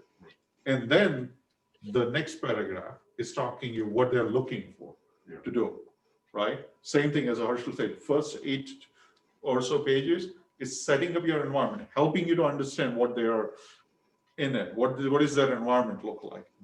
And then potentially last 3 pages is the one which is telling you how are they seeing the system to be built so that it helps them in the environment that they've set it up as a picture. And you're going to see the same thing, right? Even when you look into our flow, right? The first paragraph was setting up the environment. What does it look like? Right. And the next one is telling you what their goal is, what they're trying to accomplish. Okay. Yeah. So always, whenever you get the proposal, look for it, read through an entire thing, but start identifying what section is framing the environment and what section is framing the ask. Okay. And then focus when you're building a stakeholder map, focus on the ask. Don't focus on the environment. And don't think this is the only thing you're gonna get. I mean, there is a tons of information I'm gonna throw at you for the next step, so. Yeah. But this for stakeholder map, this is the all you need Okay. to interact and start the conversation. Sure. Okay. Yeah. Are we discussing this homework tomorrow? Yes. So you need to get the stakeholder clarified in your mind before you go to the next step. Remember what we said So use a PowerPoint if you have access, right? That would be looks a little bit more professional. So- However, drawing exercise is fine too. Remember, like it's what we talked about, it's stakeholder. You need to have that understanding before you figure it out who all are you want to interview. Right? So what you need is go back today, right? And I want you to put it in some sort of electronic format, not in the picture, not on the piece of paper. Spend Absolutely. some time, do this work like what I did that. Did you all have PowerPoint? I do have access. Do you guys have access to PowerPoint or Word or any of that? Yeah, PowerPoint. If not, then I can throw out some. open Commercial, source they can software. utilize the Google. Yeah. So if you use the Google Docs online, Yep. it will give you capability to do all this. Mhm. So figure it out whichever way you do it. Send that version so that we can review it in the class, right? So the goal for this exercise is to get you right started. Now that you can take it as homework and finish up the work so that we can be prepared for the next one. So tomorrow morning, what we're going to do first thing is we're going to have each one of you walk us through your stakeholder map or any questions that you have in order to complete your stakeholder map. All right, let's go through that. Let's make sure we all are like it's feeling comfortable with our stakeholders maps. And then we will dive it into the next step, which is in terms of now that you know the stakeholders, how do you prepare for the workshop interviews? What do you have to keep it in mind? And we will go through those practice also. So what you're going to see it from now onwards is just like this. A lot of discussions going around, but the key thing is that Harshal is going to play the stakeholder role. So you have to, just like what you will do in a real world as a business analyst, you need to prepare yourself, ask the interview, get that information, jot it down, and start building your requirements document or the artifacts that you needed to build the requirements document. Yeah, I mean, typically all the BAs, they spend a lot of time preparing for the meetings, what questions they are asking, based on what the conversation they had in the past. Yeah. And come up with that, so. Yeah. So are you guys good? Yeah, Dilip, I Everybody- just wanted to ask you something. So as we go further into this, in the practical world for this particular example, we're going to be using some technologies and some things which, I mean, like you said, Jira and stuff, which we don't have currently with us on our laptops or any devices we've been using. So would you be advising us to do that when the time comes, or how does it work? Because I think hands-on knowledge would be a better option to go about with it, for me at least.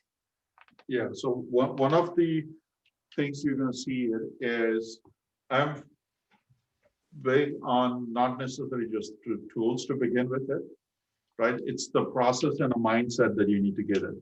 Then getting the tools part is very easy. And we will use most of those tools that we're talking about are cloud-based tools. So you don't need it to install on your machine. All we need to do is just create accounts, and we'll walk you through it when we come at that stage. Yeah, Jira is free, so there's a free version of Jira. Say that again? Yeah. Oh, I was just Yeah. telling that there's a free version of Jira that. Yeah. So we'll be using Azure DevOps and Jira, like it's two different tools, right? Most of the times the BA uses not necessarily any of the sophisticated tools.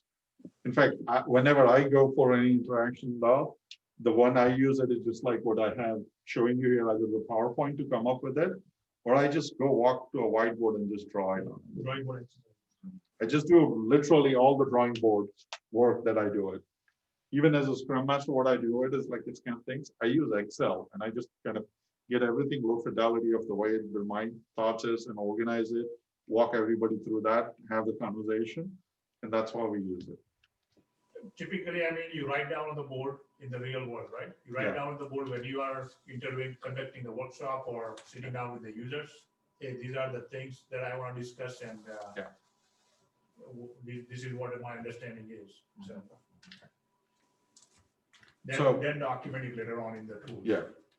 Now, you may like it's have, depending on a company, they may have standards, right? And they say, hey, all of this type of stakeholder diagrams will be in a Visio format or in a Word format or any of that. And that's it, do it. But trust me, Ashmita, using tools, it's not going to be any complicated at all to any one of you. It's getting the process so that you can have that conversation, you get the right information out of the user's head is the key thing that you want to focus on. Yeah, but these are diagrams you can create in Jira or DevOps or any other tool. You have to use PowerPoint. Yeah, or it's Visio just or an something. attachment, yeah. It's just attachment. You can attach to the stories.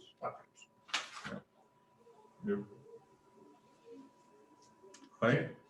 Okay. So, like it, since we took, like it's, I think it's what, 10, 15 minutes over last time, I'm gonna give you like 15 minutes back this time. So everybody clear in terms of what's the homework and what we need to do it before tomorrow morning? Did we record this one? I think so. Okay. It is recorded. Okay. So we'll take it. I want an electronic version. Be prepared. I would suggest it is, as soon as you're done with, send it in the email so that we can pull it up tomorrow morning. When you just see it here and we just go through those discussions. I would probably give straight once I'll be here. So yeah, because I'll actually consume the night time Yeah. for the preparation. That's fine. It's whatever it is. What I need it is tomorrow morning, right? You can just bring your laptop. We can just hook up your laptop to share it here. That one is okay too. Or just if you like, it's want to just put it up, everything down in there. Just make sure you bring pen and paper tomorrow, because you have to jot down the questions that you want to ask as we go through the exercises and so on, right? And if you wanted, you can bring a laptop and then just type it up question there, whichever one is your comfortable mode. Okay.